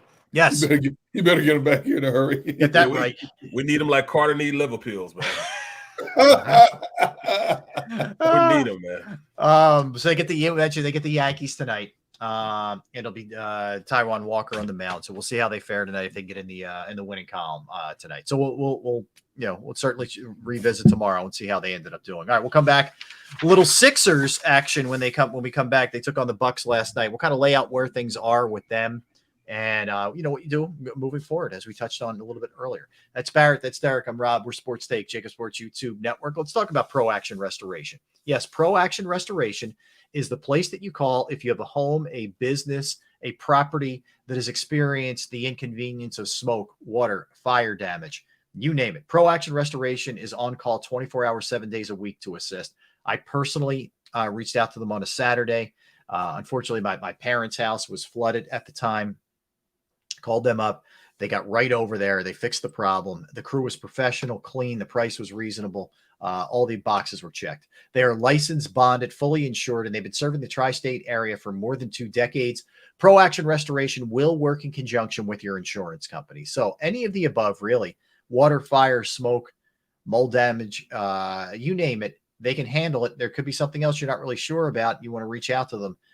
They are great with consultations, and they're great with getting out to your property. Give them a call, 610-623-3760, 610-623-3760, or online at proactionrestoration.com. That's proactionrestoration.com. Go to get your game on. Go for the beers. Go for the cheers. Go for the hit and the hits. Go for the stakes and the stakes. Go to get your parlay on. Go to get your party on. Go for the scene. Go for the screens. Go for the gallery. Go for the win. Go to Ocean. Visit theoceanac.com to plan your visit. I get scared sometimes. Of a lot of things. Joining in. Decisions. The dark. The dark. But I once heard someone say, But as I always say, it's okay to be afraid. as long as you face the fear. And keep moving forward. Wherever you are in life, count on the name trusted in insurance for over 80 years. Independence Blue Cross. Is the best vacation one that you find, or one you get lost in? One that takes you to new heights, or reminds you to go with the flow? To get your feet wet and your wheels spinning? One that lets you find your own rhythm, or get carried away? Find the best of yourself. Get lost in the woods. Plan your stay in the Wildwoods today. Plan your day with confidence. Keep the umbrellas on hand. With Action News and AccuWeather. Numerous tornadoes. Your go-to team when severe weather strikes. The water is still rising. Keeping you prepared wherever you watch. Action News and AccuWeather, the team you trust. We all know that taxes are just part of life. It's true during our working years, but also in retirement. But what you might not know is up to 85% of your Social Security benefits might be taxed. Our team at Thrive Financial has helped retire thousands of people across the Delaware Valley by asking questions they never knew they needed to ask, including how their Social Security benefits might be taxed. It's time to be proactive on taxes. Get your Thrive Retirement Tax Playbook today. As a hardworking American, you've never experienced how tough life can be until now. A catastrophic injury while working on the job. A personal injury from someone else's negligence. Turned away by other law firms in the region who didn't bother to learn your story.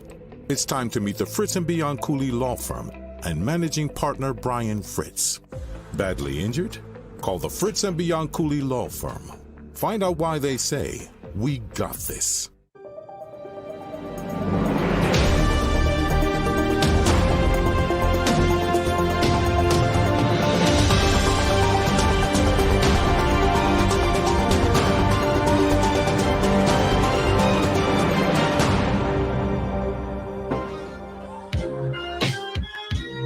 What's up, everybody? What's up? Thanks for hanging out with us on this Monday, April 3rd. We are Sports Take, JAKIB Sports YouTube Network.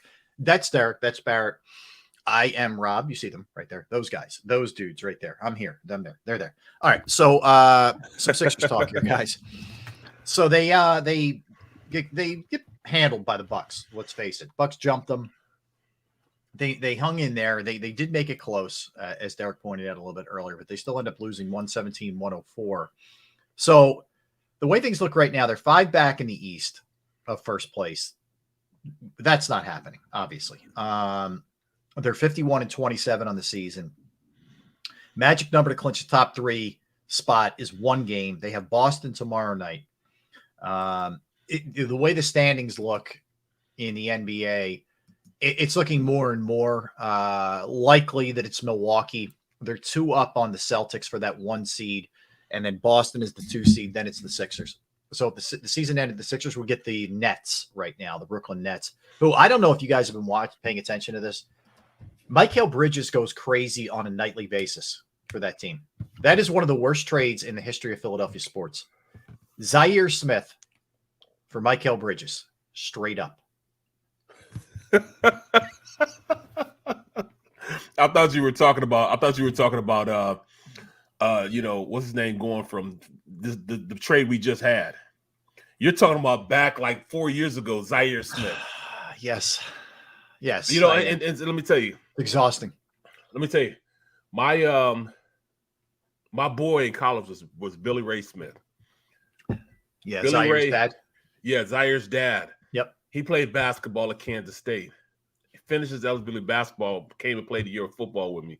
So me and him were cool. Right. And I was surprised, that they traded. I mean, he was pretty good at Texas Tech. But Mikal Bridges, I thought, was just a better player, though. I don't know what happened. I thought that was a great pick, picking up Bridges, and then we trade him. I don't understand it. I don't either. I really don't. Why? Why did it happen, though? They did it. So it wasn't just straight up. I think there was draft picks. I'll pull up the details of it. But the problem was, at that point in time, you had if you remember, they were in between Brian Colangelo and hiring a GM. Yes. So Brett Brown took over the GM duties by default, basically. So it was Brett, and I think Elton Brand was not quite in the GM role yet. I think he was involved in this. It should have never happened. I mean, that shouldn't have happened. Brett shouldn't have been running this thing, and it shouldn't have happened. Zaire. Yes. I really like Zaire. Oh, yeah. All right. How did I get sidetracked? Okay. So the Sixers would play Brooklyn. Oh, my goodness. 6 seed. We don't know how it's going to look. So the 4-5 game right now will be Cleveland and the Knicks. By the way, that's going to be a great first-round series. Cavaliers and the Knicks is going to be fun to watch. Yes. Oh, yes. Okay.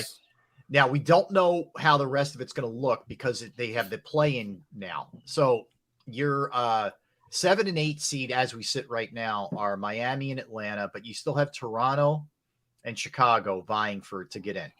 So that's who the top 2 seeds. That's who Milwaukee and Boston would play. If you look out west, the West is really interesting too. Denver's number 1. Then it's Memphis. Then it's Sacramento. Then it's the Suns. Then it's the Clippers. Then it's the Warriors. That's your top 6. You're playing. The Lakers are all of a sudden pretty hot. Lakers have won 7 of 10. Yep. And 3 in a row. They're the 7 seed. There are so many upsets that could happen in the Western Conference right now because you have the Clippers at 6. I mean, at 5, the Warriors at 6, the Lakers at 7. Like, there's a lot of stuff that could be happening here, like major first round upsets that wouldn't surprise me one bit. I'll tell you what the biggest shocker is in the West is that Dallas gets Kyrie. They're on the outside looking in right now by 1 game behind Oklahoma City. They were in the thick of the play-in. Now they're 1 game out because they're 3-7 over their last 10. They've lost 3 in a row. Yep. They're battling. They're trying to hold off Utah, who's a half game behind them. And they're 1 game behind Oklahoma City at number 10 and 2 games behind Minnesota, who's at 9. Mm-hmm. And you have like 4 games left to play? Yeah. Dallas makes that blockbuster move. They may not even get in the playoffs now. Yeah, I know. They've been awful since they made that move. Awful. Yes. Yeah, they lost again last night to the They to the played Hawks. they played no defense around the rim. None whatsoever. No, you're right. Yeah, it was atrocious how bad their defense was. They're on the outside looking in of even the play-in game, which is craziness. It really is. That's where they are right now. And then Kyrie's a free agent, and even if he, however it shakes out, would you want him? Those two don't seem to work well together. They don't defend. No. We said that from the beginning, though. Yeah, you got two ball dominant guys that like they hog the ball from each other. Yeah. It's ridiculous. Like if you're a role player there, as soon as you get it, you just want to shoot it because you may never get it back if you give it to one of those two. Yeah, you're right, Barry. That thing's a hot potato in your hand. You're launching that bad boy because you may never see it again. That's crazy how bad that is. Yeah, that just shows me. I'm sorry, but that just shows me.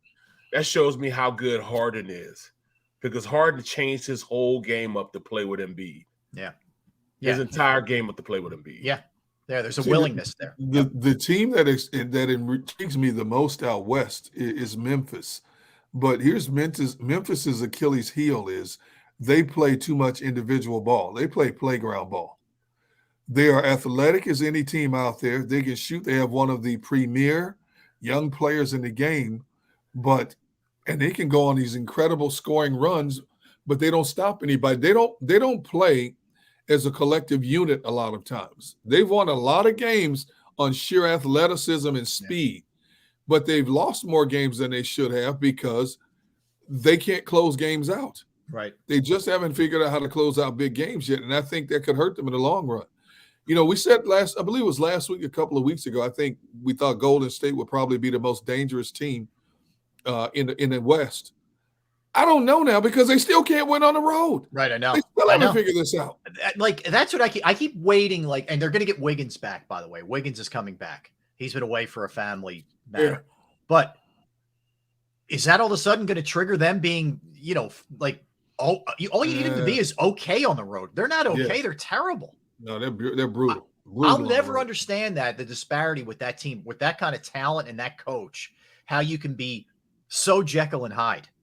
Because that's exactly what they are, man. They're it's not like and it's not like they had wholesale changes on this team. They made a few changes, but still, the nucleus of that team. I mean, they're still averaging 118 points a game, but they're giving up 117 a game. Yeah, I look. I say it all the time. I'll say it again. 32-8 at home, 9-30. They are not even in double digits road wins. 9-30 on the road. Like. I'm looking around. There's the only teams with worst road records are the Rockets, the Spurs, and the Pistons. Yep. That's it. That's the category that Golden State is in. The champions. That's crazy. A defending champion that brought his nucleus back is bottomed out that much. You got the same coaching, you got the same sharpshooters, and yet you are abysmal when it comes to being on the road. If they won, let's just say, 10 more road games. Just 10 more games. That's it. They'd have 51 wins. They'd be the 2 seed. I know. No question. Yeah, it's fascinating. It really is. Mr. Green isn't playing up like he usually plays, man. Like he's not dominant force that he was before. Yeah. And I think maybe time's finally catching up to them, Right. He's too busy running his mouth getting suspended. Right. So there is always stuff going on, man. That's for sure. All right. So Sixers. This is what's left. Boston tomorrow night at home. That's a national game. So is Thursday at home against the Heat. But I think after the Boston game is where it starts to get interesting. Like if you locked yourself into 3, are you playing Embiid or Harden in any of those last 3 games at all? Hell no. No. Absolutely not. Yeah. Do you get him a little touch in the Brooklyn game just to be? No, I don't want Harden near the floor. If they've already solidified this 3 spot, I don't want Harden near the floor. Okay. So they've won 1 game the past. Let me see. Let me count this up. Damn, this is crazy. 1, 2, 3, 4, 5, 6, 7. They've won 1 game the past 7 games. 1 game. Right. you should have sat their asses down for those games. Them being there didn't do anything to help them win. They lost 6 games, 6 out of 7 games. They could have been healing themselves, getting ready for the playoffs. Bro, I just get frustrated. I know. Let me ask you this, Barrett, though, in fairness to them, to the team. What do you do if you're them? I know what Embiid says publicly. He doesn't care about the MVP. I don't buy it, but okay, whatever. If he's coming then behind closed doors and saying, I want to play. I want to win the MVP. Can you tell him no if he's coming at you with that? You can tell him no. Would they, though? I guess what I'm saying is, would they? I think that they would, because number one, they understand what's on the line. They know this team is not going to be together the way it is this year, next year. They know there's a huge chance that Harden may not be there because his contract's up. Right. So we're looking at this right now. You take advantage of what you have. If you could rest these guys, knowing that you're not going to beat the Celtics, knowing you're not going to beat Milwaukee right now because you guys are still hobbled, why take the chance of playing them? Why don't you go in full force, healthy, going into the playoffs? To me, it would make more sense to me to do it that way as opposed to limit to the playoffs right now, and you still don't change the position of where you at. I do, but I really do wonder about that component of it. And I know they sat him against Denver. I know. But I do wonder that if it's not him behind the scenes saying, I'm good. I want to play. I want to play. And they don't want to piss him off. I do. That's a real thing. You know what? I hope they take the stance where you take him off to the point where he plays the best basketball of his career in the playoffs. Take him off. Yeah. Take him off. I mean, I'm looking at the schedule. Okay. So Milwaukee's a 1 seed up on 2 games on Boston. Milwaukee's final 4 games at Washington, at Chicago, versus Memphis, at Toronto. At the very least, Milwaukee goes 2-2.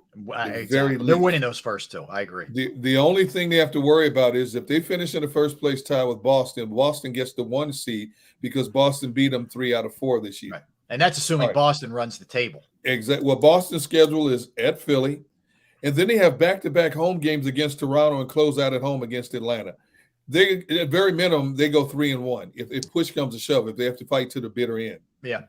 And then, of course, Philly has next 2 at home against Boston, Miami. Then they close out at Atlanta, at Brooklyn. Both of those teams jockeying for positions. Sixers, as you just mentioned, at the very minimum, should be able to secure the 3 seed. But my only concern is, how do these other 2 teams play? And because where is Cleveland's still what, 2.5 behind the Sixers? Yeah, 1.5, 2.5 behind 2 games behind the Sixers. Right. You don't want Cleveland to sneak up on you, and I don't think they can, and steal that 3 seed from you. I don't think they can. Yeah, it'd be interesting, for sure. I'm curious how they're going to try and finish this thing out. I do want to switch gears back to football because we're going to do our NFL segment in a minute, but I want to throw this at you guys. So tell me what you think.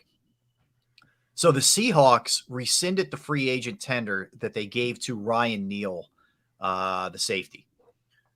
And I know he may not be the most familiar name to people, but he's pretty good safety and he's got nice size. The tender was a 1-year, 2.627. So you're not talking about like breaking the bank kind of stuff. Yep. If I'm the Eagles, this looks like a pretty decent little opportunity. He's only 27. He's not old. He had 66 tackles, 4 tackles for losses, 8 passes defense. He had interception, a sack, a forced fumble in 14 games. He missed a few games with a knee injury, but he's apparently good to go. He was with the Eagles, if you remember, guys, for a minute. I'm on board with it. I have no problem with that. The fact that Seattle rescinded that offer kind of shocks me, but I see what they're doing now. When you look at the moves they've made to shore up the back end of their defense this offseason, I get it. But still, you're talking about a league that needs depth. And here's a guy who's one of your least concerns considering what your offer was to him. So I wish I knew a little bit more behind the mechanisms of why you would rescind that offer to somebody who's not hurting your salary cap wise, even if you did bring in free agents. That's not a salary that's hurting you in any way, shape, or form. So I don't understand that move a little bit. It's not necessarily from an Eagle standpoint. I don't know what not looking at the situation was going on in Seattle. I'm taking my, I'm not looking at why they did what they did, why they took and rescinded the offer for him. Mm-hmm. What I'm looking at is the player himself. When I look at him, when I look at who we have now, I kind of see the same guy. They kind of got two guys like that already. Mm-hmm. You know what I'm saying? They play the same position. Okay.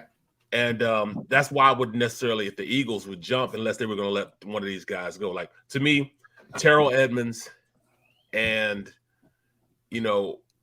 Justin Evans are the same guy. Right.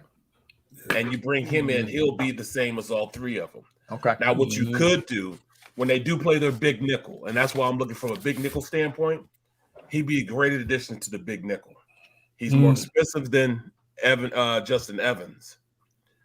He couldn't beat out Terrell Edmonds. Right. But they played virtually the same position. So I don't know why I don't think that they would bring him in simply because those guys play the same position. Now, I want to see what the move is going to be with Justin Evans and Terrell Edmonds.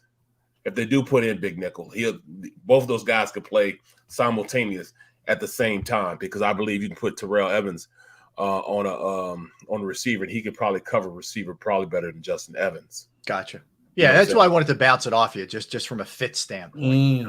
But will he be he'd been upgrade from Justin Evans, but he's probably the same guy as Terrell Edmonds, and they're both the same players. Makes sense. All right, I wanted to hit you guys with this too, and again, we'll dig into the real deep stuff with the NFL in a second. But so Jalen Carter's first visit will be with the Eagles. This is interesting. He's declining visits with any team outside the top 10. So the only teams he's going to talk to are, would be Panthers, Texans, Cardinals, Colts, Seahawks, Lions, Raiders, Falcons, Bears, Eagles. That's where he's cutting it off there. At least 4 of those teams, I think, are grabbing a quarterback. Yes. Jalen Carter of the Eagles is not crazy by any stretch. Well, today is his second visit with the Bears. Okay. Right. So look at the money the Bears have spent this offseason bringing in defensive personnel. So this tells me that they're very strategic about adding to this. You added Jalen Carter to what they've added this offseason. If he's as good as his billing, makes that Bears defense a lot more potent than it was in 2022. You start bringing a player in a second time, that means anybody else who's even thinking about him is going to have to start wheeling and dealing and trying to make some move to get up to get him. And that includes the Eagles. And if that's the case, what do you got to give up? You only have 6 picks right now. Yeah, you don't have a lot of resources. Nope. Exactly. What are you going to give up to get him? Is he worth giving up an additional pick in an already limited draft for you to make that move to make sure you can secure getting him? When you spent a first rounder on that position last year. Yes. And look, this guy, 6'3", 314, incredible, right? It's all there. He is just a machine. But yeah, I don't see, Derek, I don't see them giving a lot up for anybody. Just don't think they have it. No, they don't. You're right. They don't. Yeah. Unless they're, I guess unless they look at it like next year, they're going to have tons of compensatory picks. Oh my goodness. Huh. Let's face it. The most out of that. I don't know. Offensively, let's face it. Offensively, this team is set for the next couple of years at the very minimum. Yeah. You've extended Lane. And even if Kelsey retires after this year, you still have Cam Jurgens waiting in the wings. They're going to draft another young lineman somewhere. They're going to probably groom him, obviously, cross-train him again to where you might be able to just plug him into that right guard spot eventually, whether it's this year or the year after. Your receiving core is set for the next 3 years.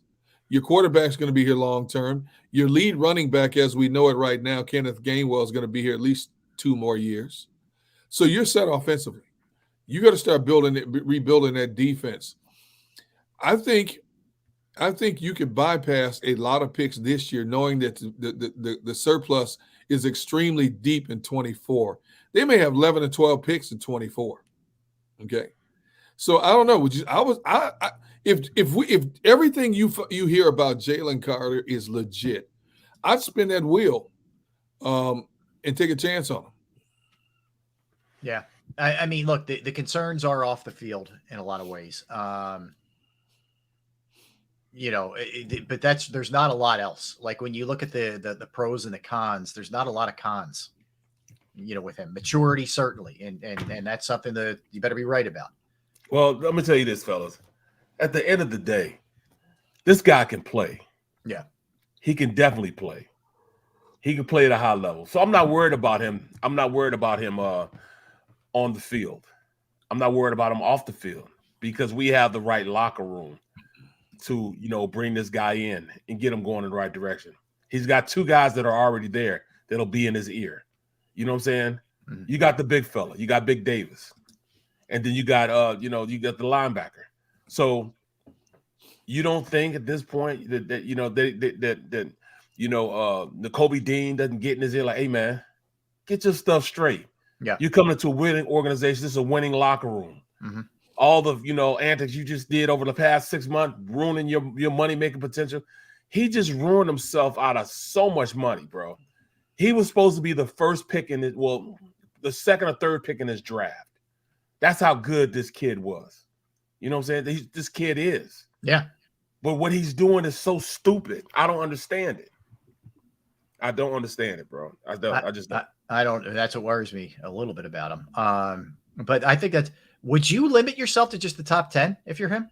No. That's him doing stupid stuff, man. Yeah. That's also where an agent's got to say, dude, go. No. This is not Jalen. This is not Jalen. This is Drew Rosenhaus. Yeah, so what does that tell you? What does that tell you? Oh, that's Drew's agent. Yes. Oh, yes. Enough said then. Yes, this is so. As much you can say what you want to say about Drew Rosenhaus, but you have to agree with this. He is probably the most connected agent in the NFL. No question. So he has a feel for where this kid is going.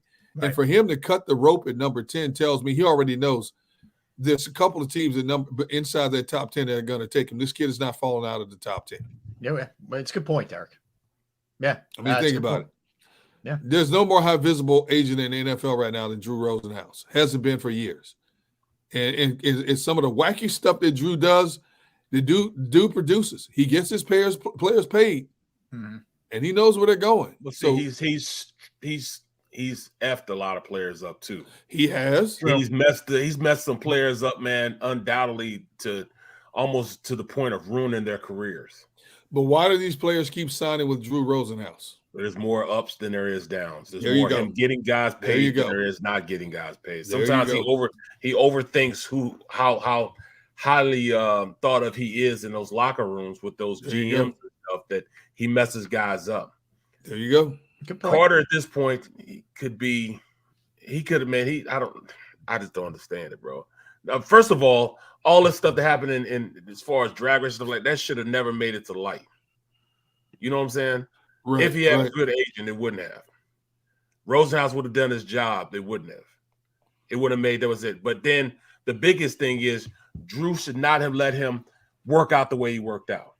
He should have made sure he was in shape. Yeah, too. That's the number one thing. How do you allow your client to not be in the most optimal shape to show everybody, okay, don't worry about what happened off the field.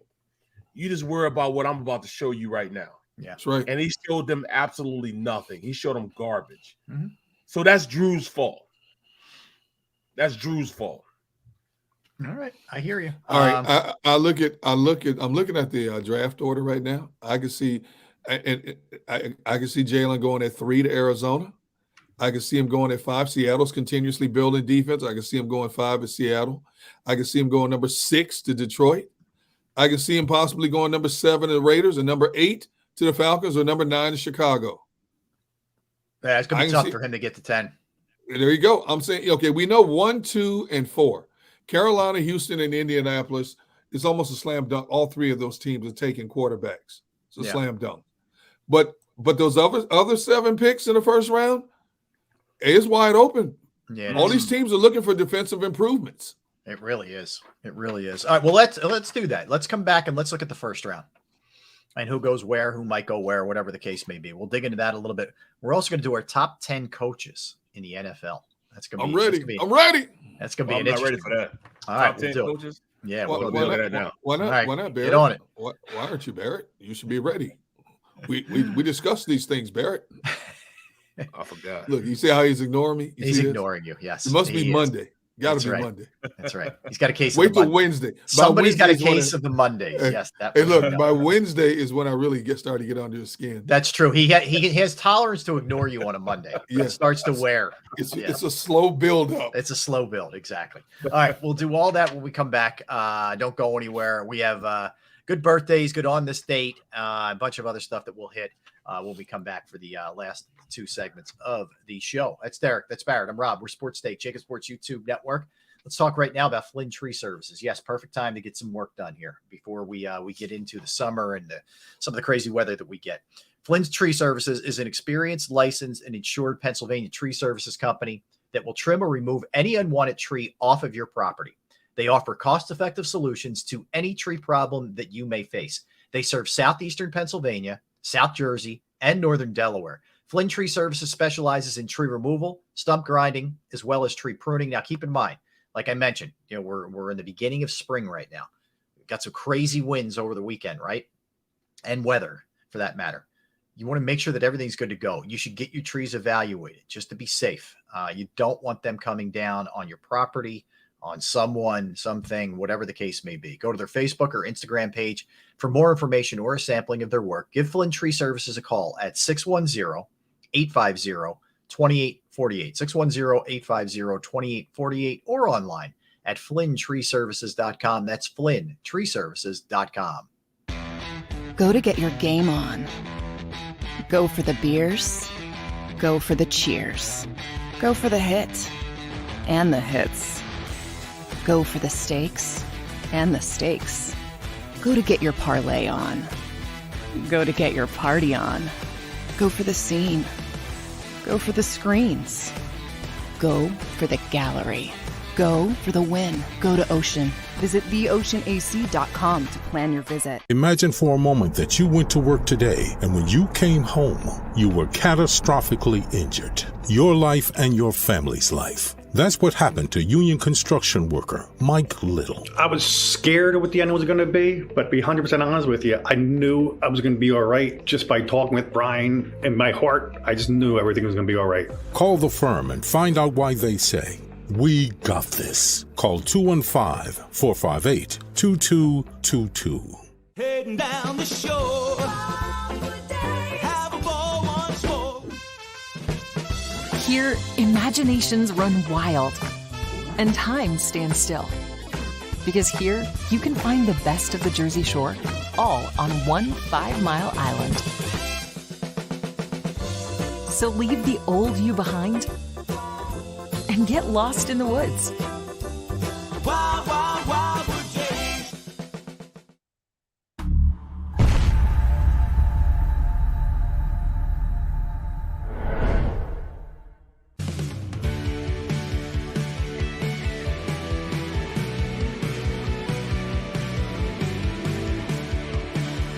My name is Fran Salerno, and I'm a managing director here at Del Valle Insurance Group. Been in the business for over 36 years, saving people money on their insurance needs. Give us a call. Let us help you custom design an insurance plan that meets both your needs and budget. They're carving them up and good play calling along the way. First and goal at the 6.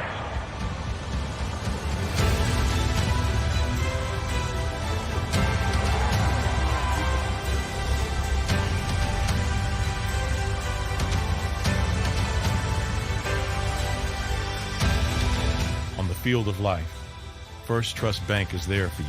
Champions on 3. 1, 2, 3. Because Philadelphia dreams deserve a Philadelphia bank.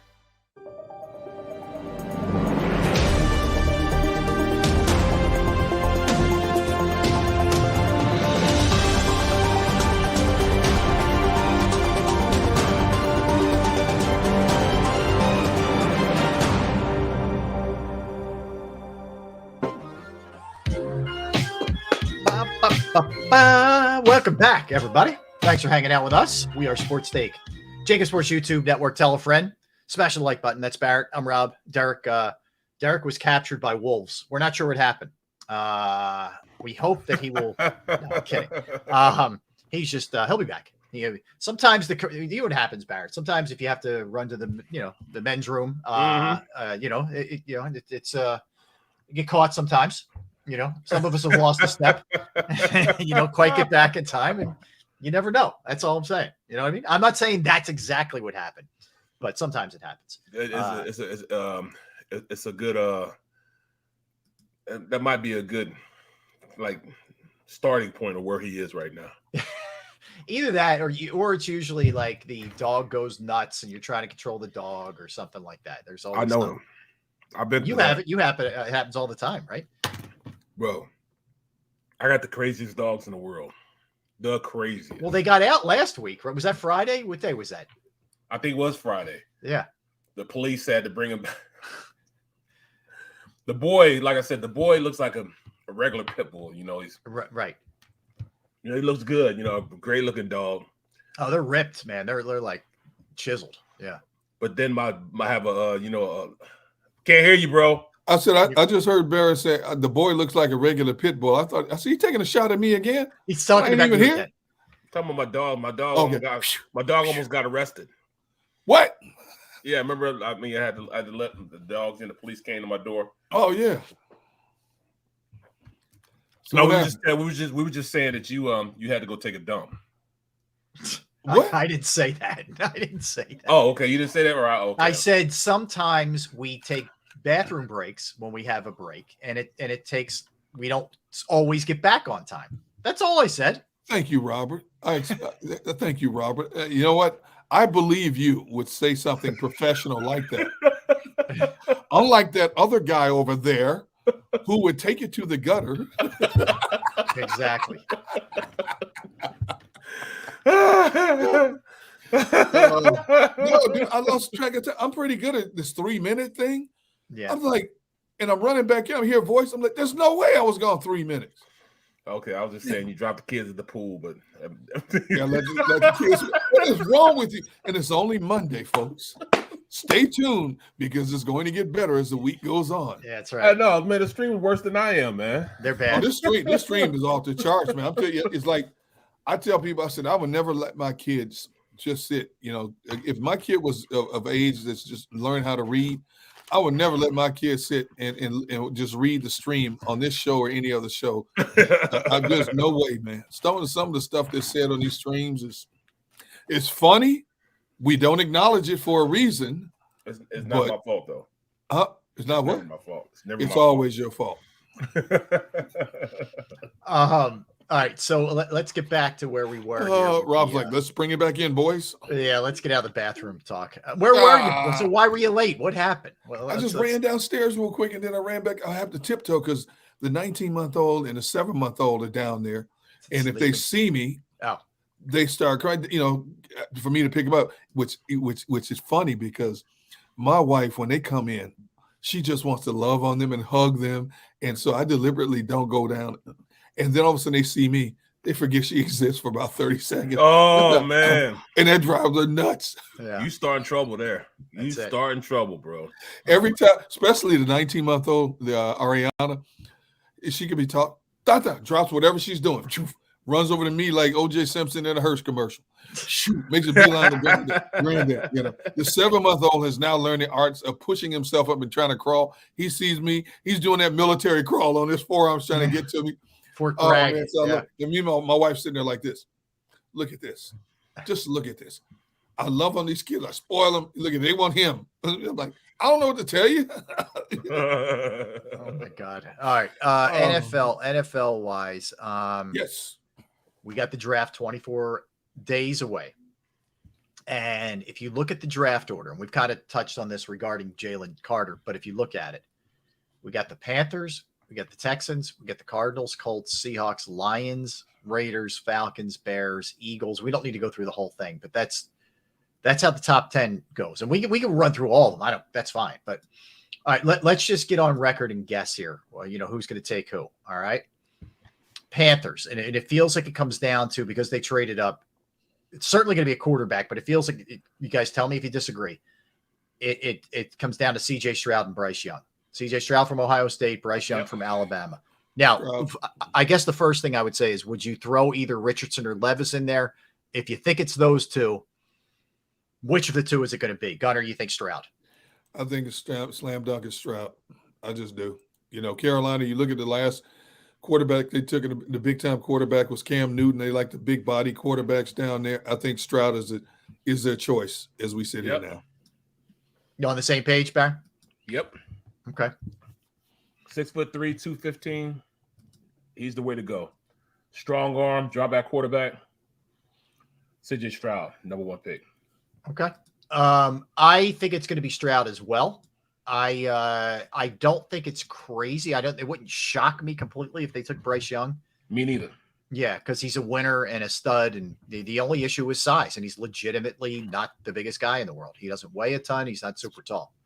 But we've seen teams be able to figure that out with guys who aren't necessarily huge. But he is skinnier than some of these other guys. All right, let's go number 2 then. Texans. They would appear also poised to be a team that needs quarterback help. Not that they don't need other help. But they're sitting there right now, right there. D'Amico Ryans is their head coach now. What are we thinking? Is it as simple as Bryce Young? That simple. Plug and play? Yeah. Okay. Yep. Yeah, I think so. The good thing about Houston is nobody expects anything from them. Okay. You got a new head coach, new direction. Houston has been left with a lot of embarrassment on their faces in recent years because of the Deshaun Watson fiasco and because they fired 2 minority head coaches in back-to-back years. Now they've hired a 3rd consecutive minority head coach who I think is the right choice. I love D'Amico Ryans as a person and as a coach. So they're in a very, very good grace area. So you bring this rookie quarterback in, you drop him in, they're doing the right thing. They're building on defense first, which is what D'Amico wants to do. Right. They're bringing in the pieces defensively. Offensively, they got a good running back. They got a decent offensive line. They got to add a few more weapons, which I feel they will by way of the draft. But you got to get that franchise quarterback. This kid is slight of build, but he's a slinger. He can sling it. Okay, so I think you plug and play him, let him take his lumps. With how many games ever they win, Houston fans will be happy if this kid's moving in the right direction, just like Pickett did last year. Took his lumps, but he progressed the last 4 or 5 games of the season. Do the same thing with this kid. Let him take his lumps, groom him, nurture him. Hopefully you keep him upright for 17 games. And if he's showing signs of improvement, then the Houston fan base is just like Cheshire cats, happy with delight. Yep. All right. Is that pretty good, Mr. Brooks? That was a great analysis. Good job. Thank you. See all that extra time you took during the break? It paid off. Congratulations. All right. So here's where this one is less, I think, clear. When you go to number 3 with the Cardinals, there's a lot of help needed. They're not going to go quarterback because they have their quarterback in place for a ton of money. So we know we can take them out, at least out of the equation quarterback wise. Is this Will Anderson? Is this Jalen Carter? Is this someone else? What do you guys think? What's the sense here? What our boy Johnny G does? I think he goes and he gets the most sound defensive pick right now. And Jalen Carter's not that sound one because he has a little baggage. So they go with Will Anderson. Yep. Edge rusher. 6'4", 250 beast. Great career at Bama. Yep. I'm inclined to agree with Mr. Brooks 100% wholeheartedly. What? Huh? Whoa. Let me say it again. It's Monday. I'm inclined to agree I need a full, with Mr. Brooks I need 100% a 20. wholeheartedly. Okay. All right. Well, look, far be it from me to get in the way of that. I think it's going to be Will Anderson too. And you guys agree. So this is a miracle that I don't need to get in the way of. So just leave it at that. All right. Colts at 4. Colts at 4 can take it a lot of different directions too. And they have a new coach, as we know, Shane Steichen. I'm thinking this is quarterback. And here's what it comes down to. Is it Anthony Richardson who feels like he's got a little momentum? Is it Will Levis? I'm leaning towards Richardson. I am also. We're talking about prototype size, man. He's 6'4.5", 6'5", 245 pounds, can sling the ball a country mile. Has more of a touch than Will Levis. I think that's the biggest thing. His touch is better than Will Levis. He's a better athlete than Will Levis. To me, I think he's the more sounder of the two, as far as, quarterbacks and their progression of being, a drop back, or I'm not necessarily a drop back, an NFL quarterback, put it like that, NFL quarterback. Yeah, look, with him, it's insane ceiling, but it could really blow out. The good thing is you have a coach in place who helped develop Jalen Hurts. Now, he had Nick Sirianni here too, and he had Brian Johnson here, et cetera, et cetera. But you had a guy who helped develop him. So he's in a good position to be able to take somebody like Richardson, who maybe isn't a finished product right now, and get him to where he needs to get to. So I think it makes all the sense in the world that he goes Richardson. Yep. What are you thinking, Derek? I'm torn between these two. Right now, the starting quarterback is Gardner Minshew. And I think Gardner Minshew is the perfect complement right now for what Steichen wants to do in his offense. He knows Steichen's system, knows his terminology. And even though Minshew is a temporary fix, he can hold down the fort until further notice. Richardson, I like his upside, but everything I keep reading about him and when I look at him on film is he only had 1 year as a starter. His wow factor has been the offseason, even more so than what he did as a 1 year starter in college, whereas Levis has had more games under his belt. To me, it comes down to, does Indianapolis want more of a finished project right now, or do they want an athlete who could be the bigger picture draw for them down the road? That's a tough call to make. So I'm going to go with the guy from Kentucky just based on the fact he's a little bit more polished right now than Richardson. Not saying he's better than Richardson, but just that he's a little bit more polished right now than Richardson. Okay. Will Levis goes 4. Oh, I don't know, Mac. I mean, he couldn't even beat out the quarterbacks from Penn State. Sean Clifford. But Barrett, if you look at that in hindsight, was that more of a mistake on Penn State's part? It was. It was definitely a mistake on his part. Yeah. But Clifford was in school for like 50 years, though. He was, yeah. At least 7. He backed up Kerry Collins, I think. Wow. He played with that. You took it back that far? He was handing off the ball to Kajana Carter. I thought you were going to say Mark Brunell. Throwing it to Kyle Brady. Yeah, exactly. Bobby Ingram. Wow. Anyway, yeah. Yeah, exactly. All right. Anyway, where were we? All right. Number 5. Seattle's another one. Like, this could go a lot of different ways. With them, they're not. I think Carter could end up in Seattle. Who's that, Derek? I'm sorry. I think Carter could end up in Seattle. Okay. Yeah. I think the same thing. No, but I think they'll go Tyree Wilson though. Ooh, it's not a bad one. I think like that from Texas Tech. I think he'll go. At number 5. He's another edge guy, man. 6'6", bigger 271. Yeah, he's huge. Yeah, he's a big guy too. I think he has 7 sacks last year, bro. Yeah. It's hard to get sacks in the Big 12. Right. They sling it so much, the ball gets out of their hands real quick. And he has 7 sacks, man. So he's more of the pass rusher I think they're looking for in Seattle.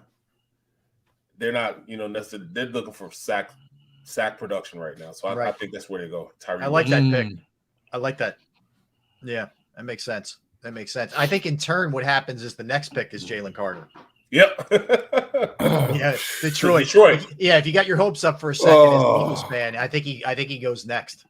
Because think about that. If you throw him on that line with some of those younger guys they have, like Hutchinson and some of the others, you got like a foundation, man, for a long time. Yeah, absolutely. Makes a lot of sense. Whew. Yeah, I agree with you guys. I mean, I don't see Carter getting down to the Eagles, and I know a lot of people talk about. I don't see how when there's at least 6 teams ahead of them. that need defensive help. Yeah. And if he's one of the elite, I don't see him. And the fact that now Drew Rosenhaus is pulling this stunt about not talking to teams outside of the top 10, he knows something.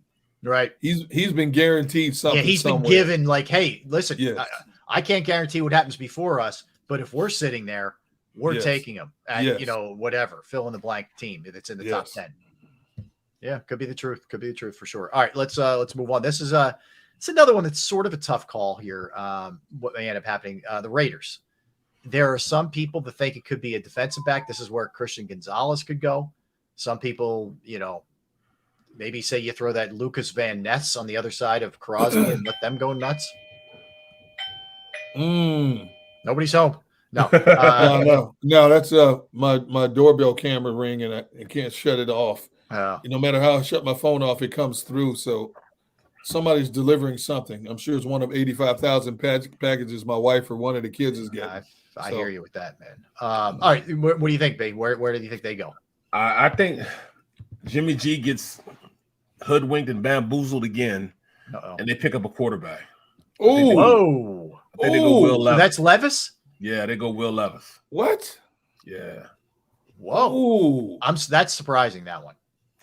Well, I mean, it would be Jimmy G. He's had his time. He's had his time. Yeah, I've never been a president. Every time we've talked about Jimmy G, what have I said? He's not my guy. Yeah. So I think that they go in a totally different direction. I think that their head coach wants his guy. That's the big thing. He wants his guy. And Jimmy G is here, but I just think he wants a guy that he can raise up through. Okay. Josh McDaniels feels that he's a quarterback guru. I know that, Jimmy G was back in the day, but he wants his new Jimmy G. So that's just where I'm going. All right. Raiders had the 28th ranked defense, dude. I can't see them giving Jimmy G that kind of money and then spending a high draft pick on another quarterback in the future. I just can't see it. They were 28th overall in defense and 28th in pass defense. I think they go Gonzalez. I do too. I think they've got to the star defensive back right now is Marcus Epps. Yeah, right. And they just brought him in off the streets. I was trying to set up my whole thing too, man. Guys, you messing up my whole thing, man. Well, could you give us? We have a private chat, Bear. Could you give us some kind of good disclaimer that what you're doing here? I was trying to get Christian Gonzalez to make it to that next pick, and then I was going to trade up for him. Okay. So you wanted him to get to the Falcons? I want him to get to the Falcons, and they trade for him. That's what I wanted to do. Well, all right. Well, if it stays pat, who does Atlanta go with? Now they signed Caden Ellis, Luther Ellis' son, who's Christian Ellis' brother, who had 7 sacks last year. Mm-hmm. Plus Calais Campbell. He's with the Saints, right? Yes. Yes. Yeah. They're trying to bolster that pass rush. This is where the kid Lucas Van Ness, who's another physical freak out of Iowa. Although you guys realize he didn't start a game in Iowa? No, he wasn't. He was a backup. Isn't that something? Yes, he was a backup. That would worry me a little. I mean, I know he played most of the snaps, but that would slightly concern me. Well, I was thinking they would go out and get like a Nolan Smith. That could happen. Yeah, that could happen. Calais Campbell said Arthur Smith wants a violent defense. So I say Atlanta's going defense with this pick. Mm-hmm. Okay. Yeah, I'm going to go defense, whether it's linebacker, another rusher. Calais Campbell's maybe on the backside of his career, but he's an imposing figure to be as big as he is, man. Yeah. And you got Caden Ellis down there too, and they signed a cornerback. I'm going to stick with defense for Atlanta on this one.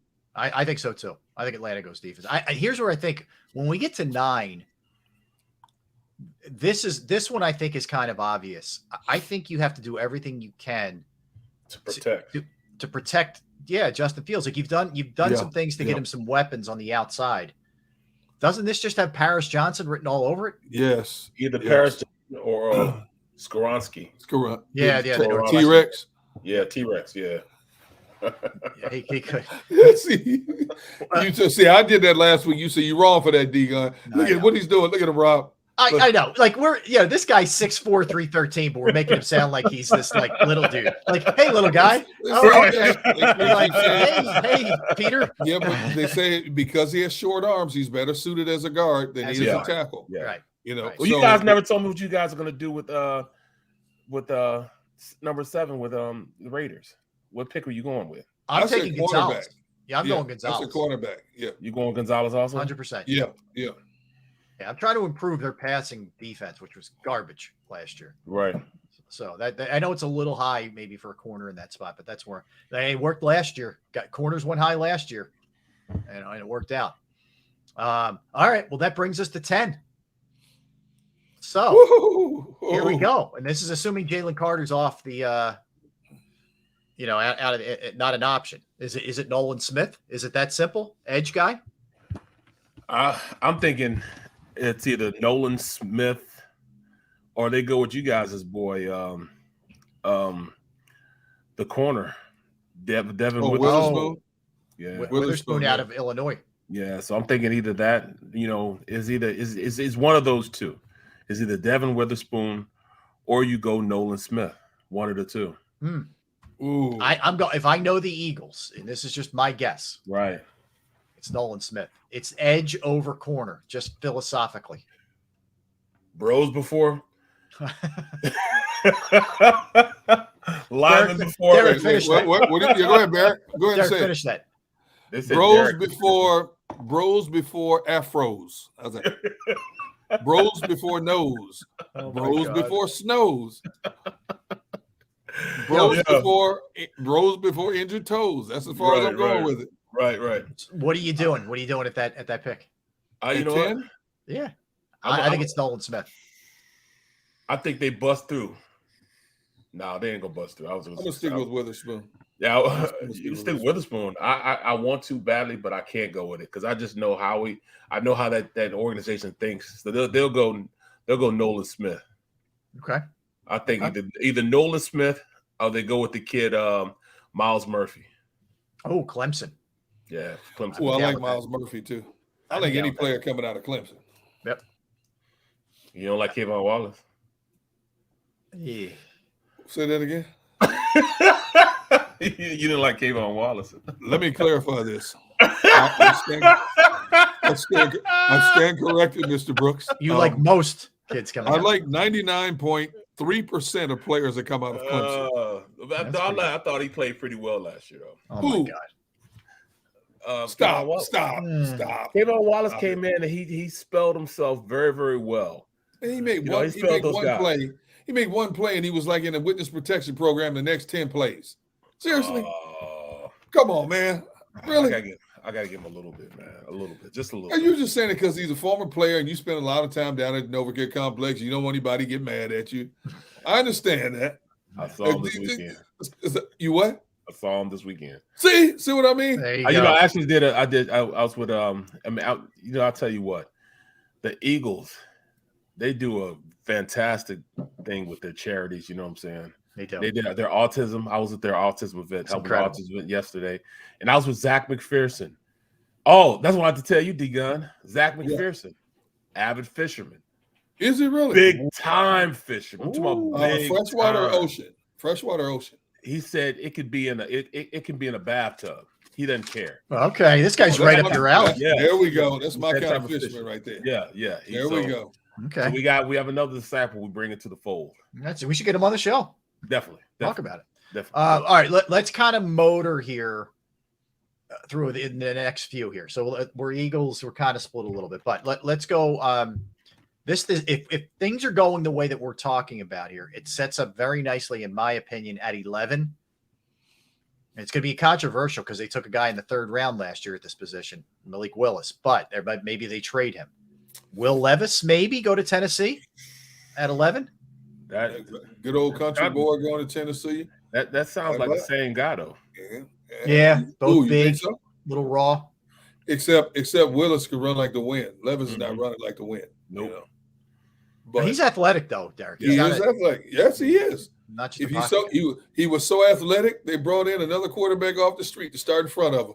You know what I would go this way? No, I'm talking about Levis. Oh, Levis. I thought you meant. Yeah. I thought you meant Willis. Okay. No. You know what direction I'll go? I will go Paris Johnson, Ohio State tackle. All right. So yeah, he's still there for you. Yeah. Okay. Yeah. So I would take that simply because they let their other starting tackle go. Mm-hmm. So they left. So that's where I would go with. That's what I would go with pick 11 for Tennessee. Would Tennessee take Bijan at 11 if they get rid of Derrick Henry? Ooh, if they did, that's absolutely a possibility there. Yeah, it would have been definitely. That's interesting, Derek. It's not out of the realm of reality. They still may try to deal Derrick Henry and get younger, fresher legs in there.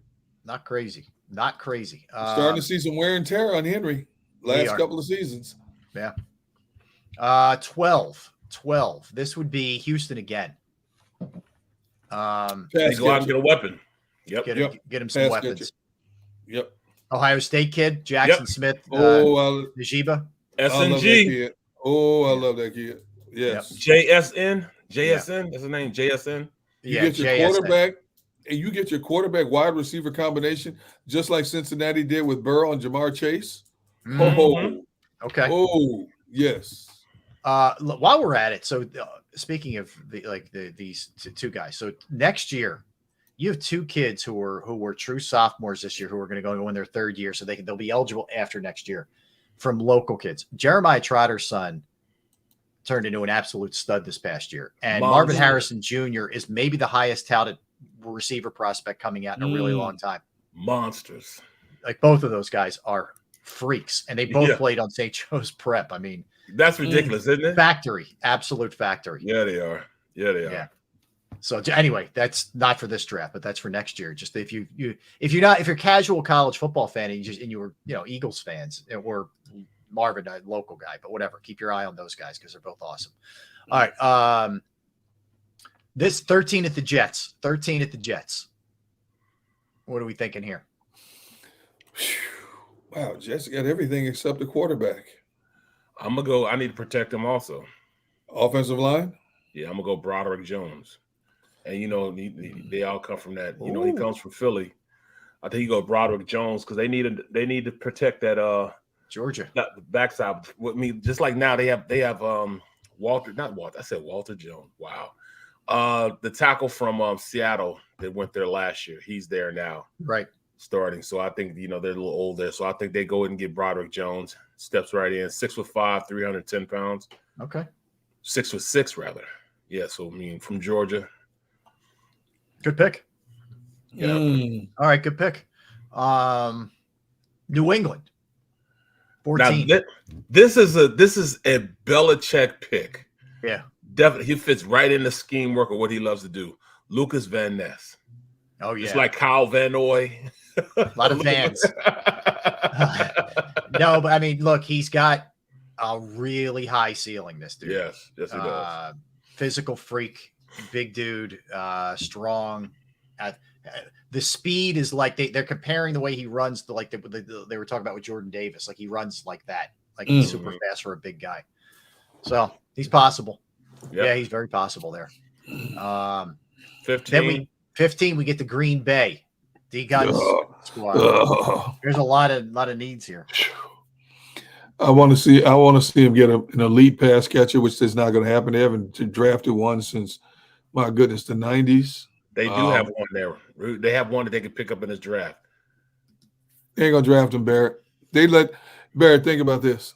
Just a few years ago, the deepest draft in the history of wide receivers. Everybody takes one except Green Bay. It's not a wide receiver. That's why I know they're gonna take him. Michael Mayer. The tight end from Notre Dame. They do need a tight end. Yep. Awesome. This That's guy. Why I think they go to him. Is what's the quarterback's best friend? And play. They let their tight end go to Chicago. Yes, that's why I said. Well, two tight ends go because old man Mercedes Lewis is gone. Yeah. And then Robert Tonyan went to Chicago. Yep. So that's They why I need say a tight end. Mayer will fit right in there, won't he? Yeah, Oh, I'll take 6'5", that. 250, great hands, runs, blocks. Ooh. I'll That's a good take pick. that. That's a good pick. Yeah, Love will be happy with him. I can tell you that. Yeah, absolutely. All right. Let's do a couple more, and then you know what? We'll pick up the first round tomorrow. But let's do Tampa there at 16. Tampa, a lot of needs. This is interesting to me, man. Interesting. I mean, I don't know. To me, you know, they need a star. They need somebody to get people looking in their direction. More than offensive line. Yes. That was bad, man. Brady. It was bad. It was bad. I'm trying to think of what offensive lineman now, because to me, I already picked all offensive linemen. Yeah, you know that are good enough to go that high. So I'm thinking. Well, did you? And I'm trying to remember, Barrett. In your mock, did so Skoronski went, Paris Johnson went. Yep. Okay, and Jones went. Broderick Jones. Jones went. Yeah. You're getting. So you got Harrison from Oklahoma. He's projected, but he's projected. Well, you know what? He is projected right around 19 to 26. Right. So you could go. You're right. You could go. What is it? Anton Harrison. How about really the kid? The kid from Florida, Osiris Torrance. He's pretty good too. Yeah. Yeah, he's pretty good too. So possibility. Either one of those guys, a possibility. They could be there, sitting there. Because they don't need to do a ton defensively. They need to get their back end right. That's where one of those corners could go. Yeah, absolutely. That too. That's a good point. That's absolutely. That's where you can get. That's where you can get Joey Porter Jr. Right around there. Right. Yeah. I know Pittsburgh really wants him. It feels like. Yep. That'd be pretty cool if he ended up in Pittsburgh. But yeah. All right. Well, let's pick it up. We'll pick the rest up. Let's do a couple more. What the hell? Yeah. Got nothing to lose here. Let's go Pittsburgh then. Let's dig in. They love their defense. Think he's got enough weapons on the outside? No. I think that's where they're going to go. They're going to go to the kid from USC. Addison. Yeah, Addison. I think they go get it. Can you imagine Addison with the young kid they just picked up? Oh, man. With the running game, that's going to be tough. That could be nice. Yeah, it is. Yeah. All right, that'll be real tough. Detroit comes back up now at 18. Yeah.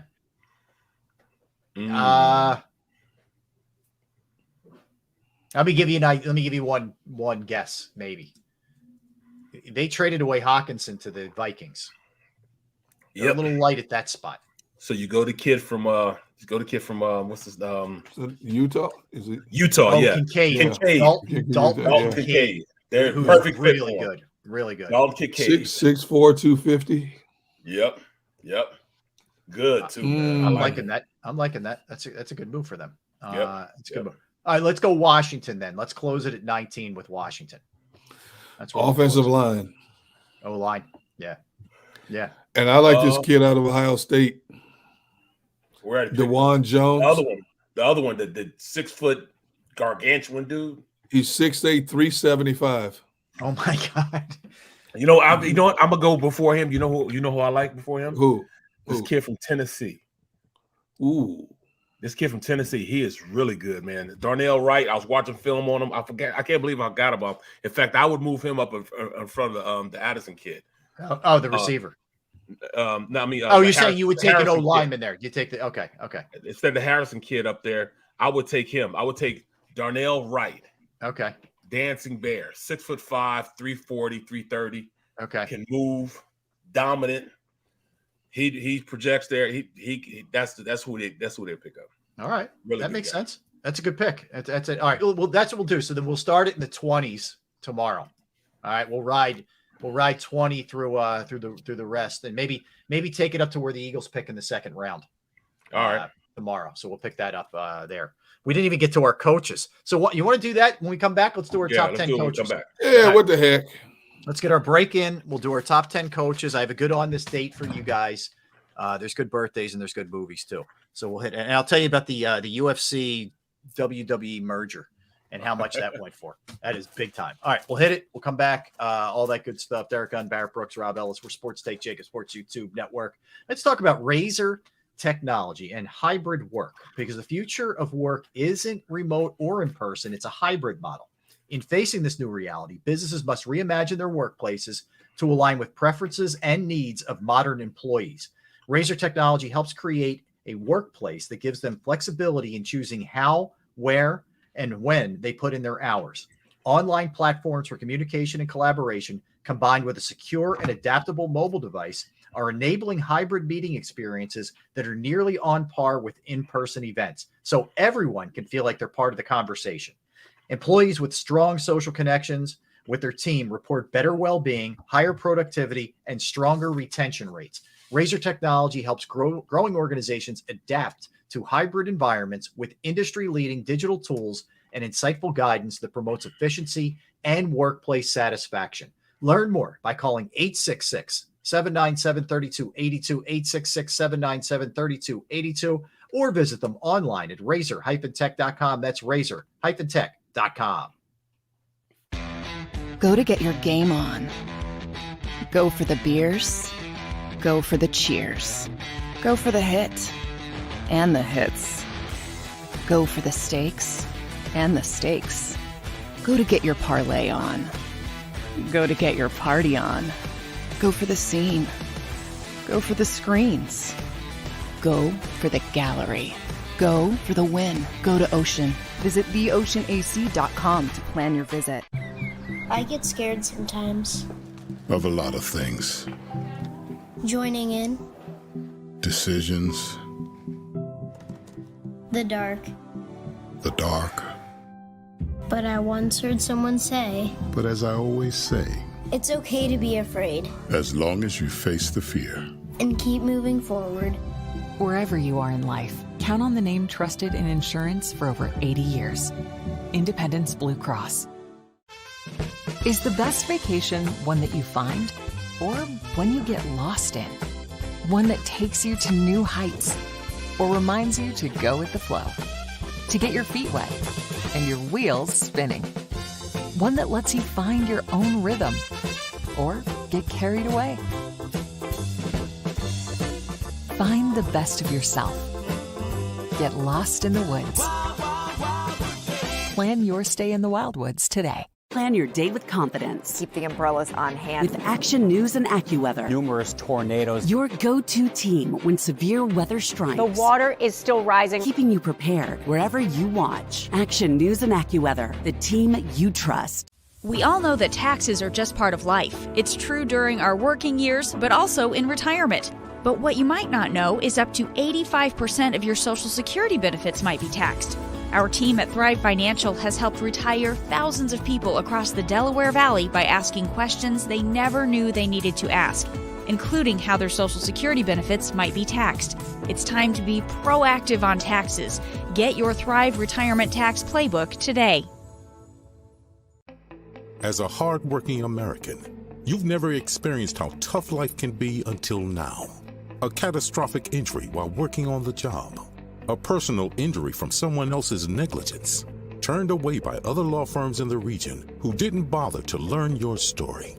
It's time to meet the Fritz & Bianculli Law Firm and managing partner Brian Fritz. Badly injured? Call the Fritz & Bianculli Law Firm. Find out why they say, "We got this."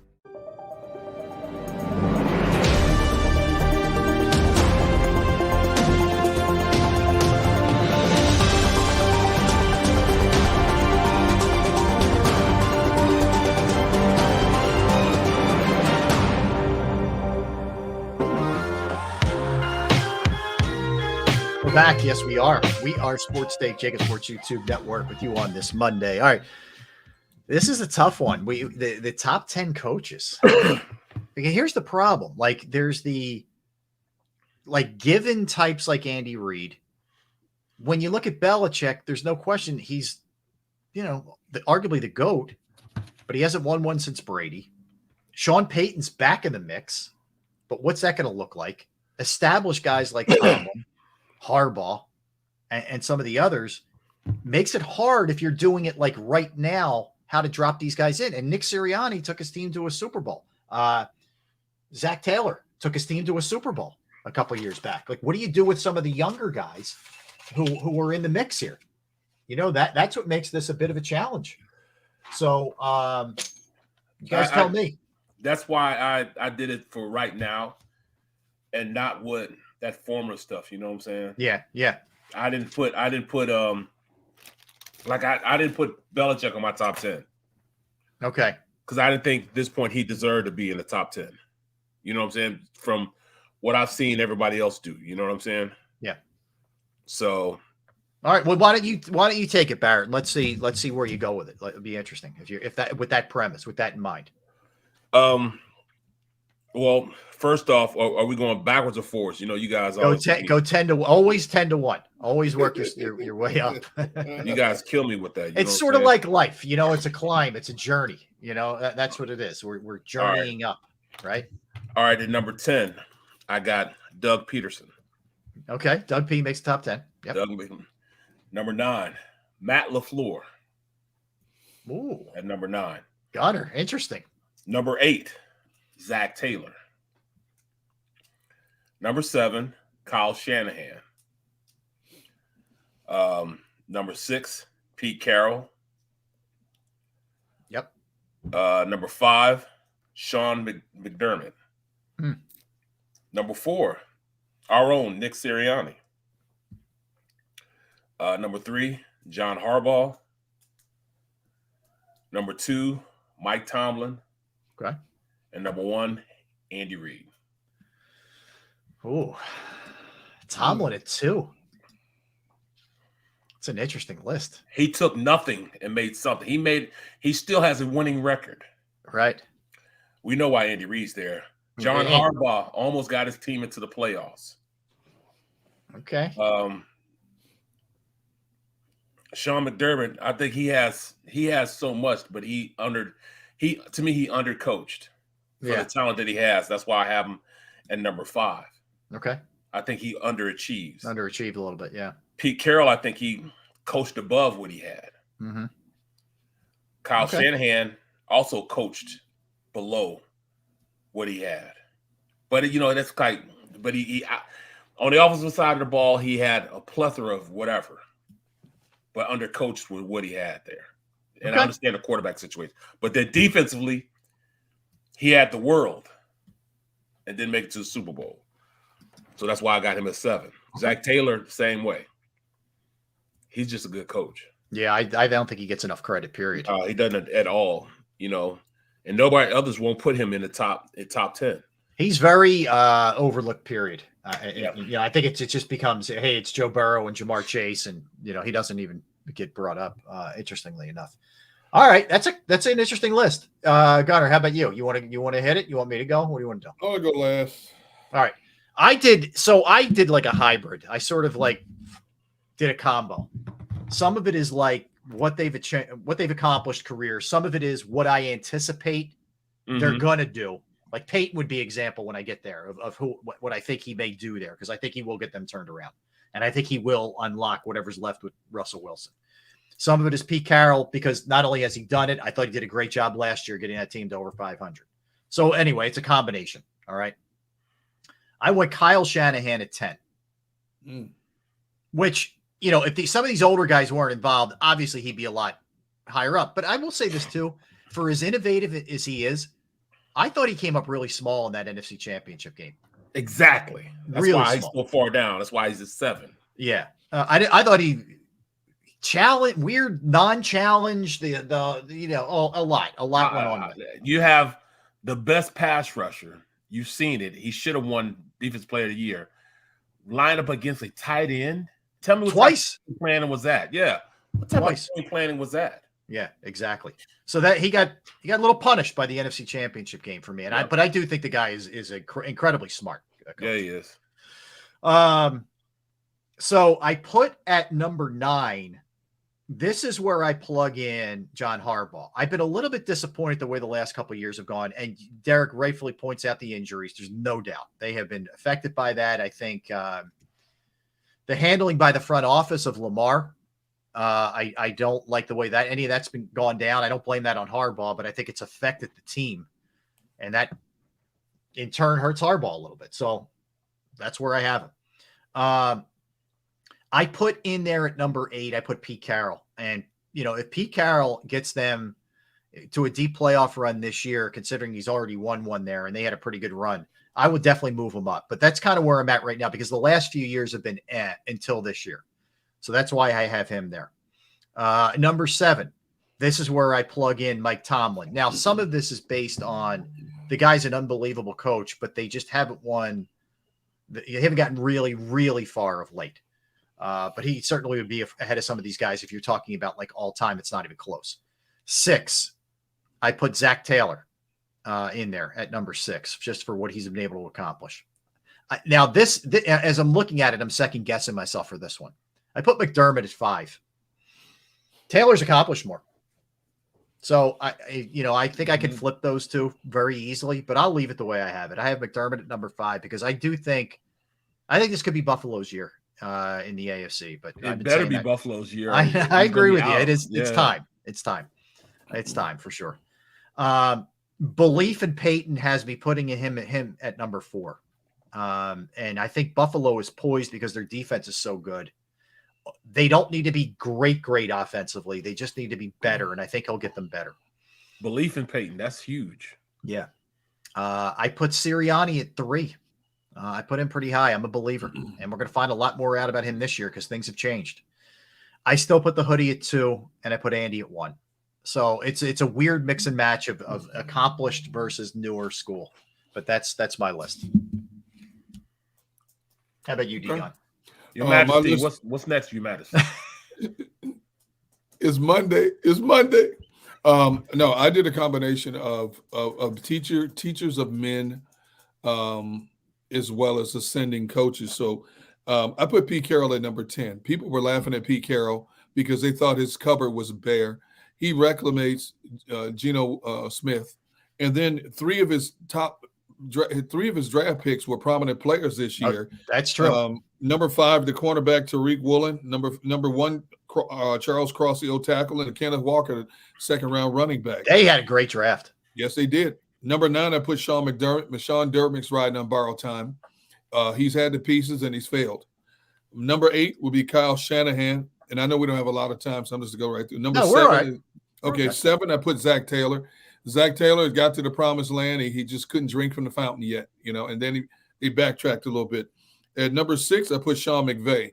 Sean McVay was the youngest head coach ever, and in 4 of his 5 seasons, he had double-digit wins, and he won a Super Bowl. Now, last year was a fiasco, but in terms of innovative offenses and explosive plays, very creative coach. And for a young guy to go in there and get older players to believe in his system and gravitate around him the way he did, I thought that's impressive. Because that. You know what? You're right. And how quickly we forget. They won the Super Bowl 2 years ago, and I didn't have my top 10. Absolutely. Yeah. Think about it. This dude, Barrett will tell you this: when you're a proven player, a highly decorated player, and you got somebody coming in younger to coach you, you got to win them over. It's not like they're just going to believe whatever you're saying, because they've been there longer than you have. I'm with you. I shame on me. I should have had him in the top 10. And what he did with that team, and obviously they gave him the pieces, they sold the farm, but you got to get him to believe, and he did to win in the Super Bowl. Number 5, I put Sirianni. First 2 years, gets to the playoff. Second year, like Doug Peterson, gets to the Super Bowl, came within 3 points of winning it. Doug Peterson is legit, and he will rise up that ladder. Number 4, I have John Harbaugh, and I gave him a mulligan because the last 2 years have been just an abomination in terms of injuries. But John Harbaugh is a great teacher of men. He's that borderline hardcore old school coach / new school coach. He'll love on you, but he'll get in your face in a second. Ain't no question about that. Let me ask you while we're on him, Derek. Yeah. All right. So let's say this year just doesn't go great. Whatever happens. I don't know. They either don't make the playoffs or they get bounced in the first round. Is it time for both parties to move on with Harbaugh? It may be. Yeah. Baltimore's giving him a lot of time. Now, granted, the last 2 years, he's had injuries as his excuse for not being able to complete. Plus, last year, he didn't have his quarterback the last 6 games. Mm-hmm. That's a huge factor. in terms of trying to make some waves in the playoffs. He ain't got it this year. We don't know. Now, if Lamar plays for him this year and they don't make the playoffs, then he drops. Yeah. My opinion of him drops because you got to get a couple pieces, obviously, for him to throw to. Right. But you got defense, you got an offensive line, you're a power running team, you want to run the ball. If your quarterback's there and you don't do what you're supposed to do, then you drop on my list. At number 3, I put Mike Tomlin. Being in the NFL 16 years and never have a losing season speaks for itself. He's been to 2 Super Bowls and won 1. And you look at his last 2 seasons. Look at the mess he's had the last 2 seasons. And last season in particular, when they were like 4 games under 500, we kept saying he's going to have his first losing season. Yeah. He finds a way to finish 9-8. That's coaching. Yeah, it is. That's not just players. That's because he didn't have any players. It is. That's coaching. 100%. So I put him at number 3. Belichick, I don't like the hoodie, but the hoodie is a coach of men. His track record speaks for itself in terms of coaching up men. Now, did they over evaluate being able to be successful without Tom Brady? Maybe they did. They paid the price for it. But he took a rookie quarterback in Mac Jones and made him efficient his first year. How he fell off his second year, don't know. But he fell off. But his first year, he coached that team to a 10-7 record with a rookie quarterback. It's true. And number 1 has to be Andy Reid. And just think about it. When Andy Reid left here, did you ever think we'd be talking about Andy Reid as the best coach in all of the National Football League? All that man's done is won 100 games with 2 different teams. He's won 2 Super Bowls in the last 3 years. That says his winning percentage is .641. What else do you need? I thought he needed time off. I can't believe what he's been able to do. I can't. Think about what he's done. He lost the son to drugs. Yep. He had to go through all that stuff with his son who's now in jail. Yep. And he kept moving forward. He took his time to deal with the situation. He kept moving forward. He obviously he's got the premier quarterback in the National Football League. But Andy Reid is a coach of men. Andy Reid's that old dude. You see how those young players gravitate towards him? Yeah, they do. He's innovative, and he's ever evolving, and he doesn't get stale because he's always changing things up. That's where I give him the most credit. He's been amazing with that. So Andy Reid's at the top of my list. All right. Okay. I told you we're short on time. It's birthday time. We're fine. We'll start with Eddie Murphy. Eddie Murphy's 62 today. Eddie Murphy should never be 62. He should be perpetually 25 years old, but he's right. Delirious is still the best stand-up comedy. Raw, Delirious, forget it. Incredible. Marlon Brando was born on this day, 1924. Wow. A goat actor. Alec Baldwin is 65. Brandon Graham, I meant to say him first. BG's birthday is 35 today. Happy birthday, Brandon. Friend of the show. Yep. William Wallace, the Scottish conqueror, 1270 he was born. Doris Day, born on this day, 1922. Jane Goodall, the anthropologist, studying age, still alive, 89 years old. Actor Adam Scott is 50. Leona Lewis, the singer, 38. Sebastian Bach, lead singer of Skid Row, 55. David Hyde Pierce from Frasier, 64. Jenny Garth from Beverly Hills 90210, 51. Cam Chancellor, speaking of Seattle, 5 today. Lyle Alzado was born on this day in 1949. Lyle Alzado. Yeah, man. That's right. Does anybody just say Raider like Lyle Alzado? Perfect Raider. Wayne Newton, the Vegas performer, singer, actor, is 81 today. Jared Allen, the really good defensive end for a long time. Is he a Hall of Famer? Did he get in? I think I don't think he's in yet. He was up for the last one, right? Yeah. He didn't get in? Yeah, he was up for it. Tony Orlando of Tony Orlando and Dawn fame, 79 today. Who else do I have? Kobe Smulders is an actress. She's 41.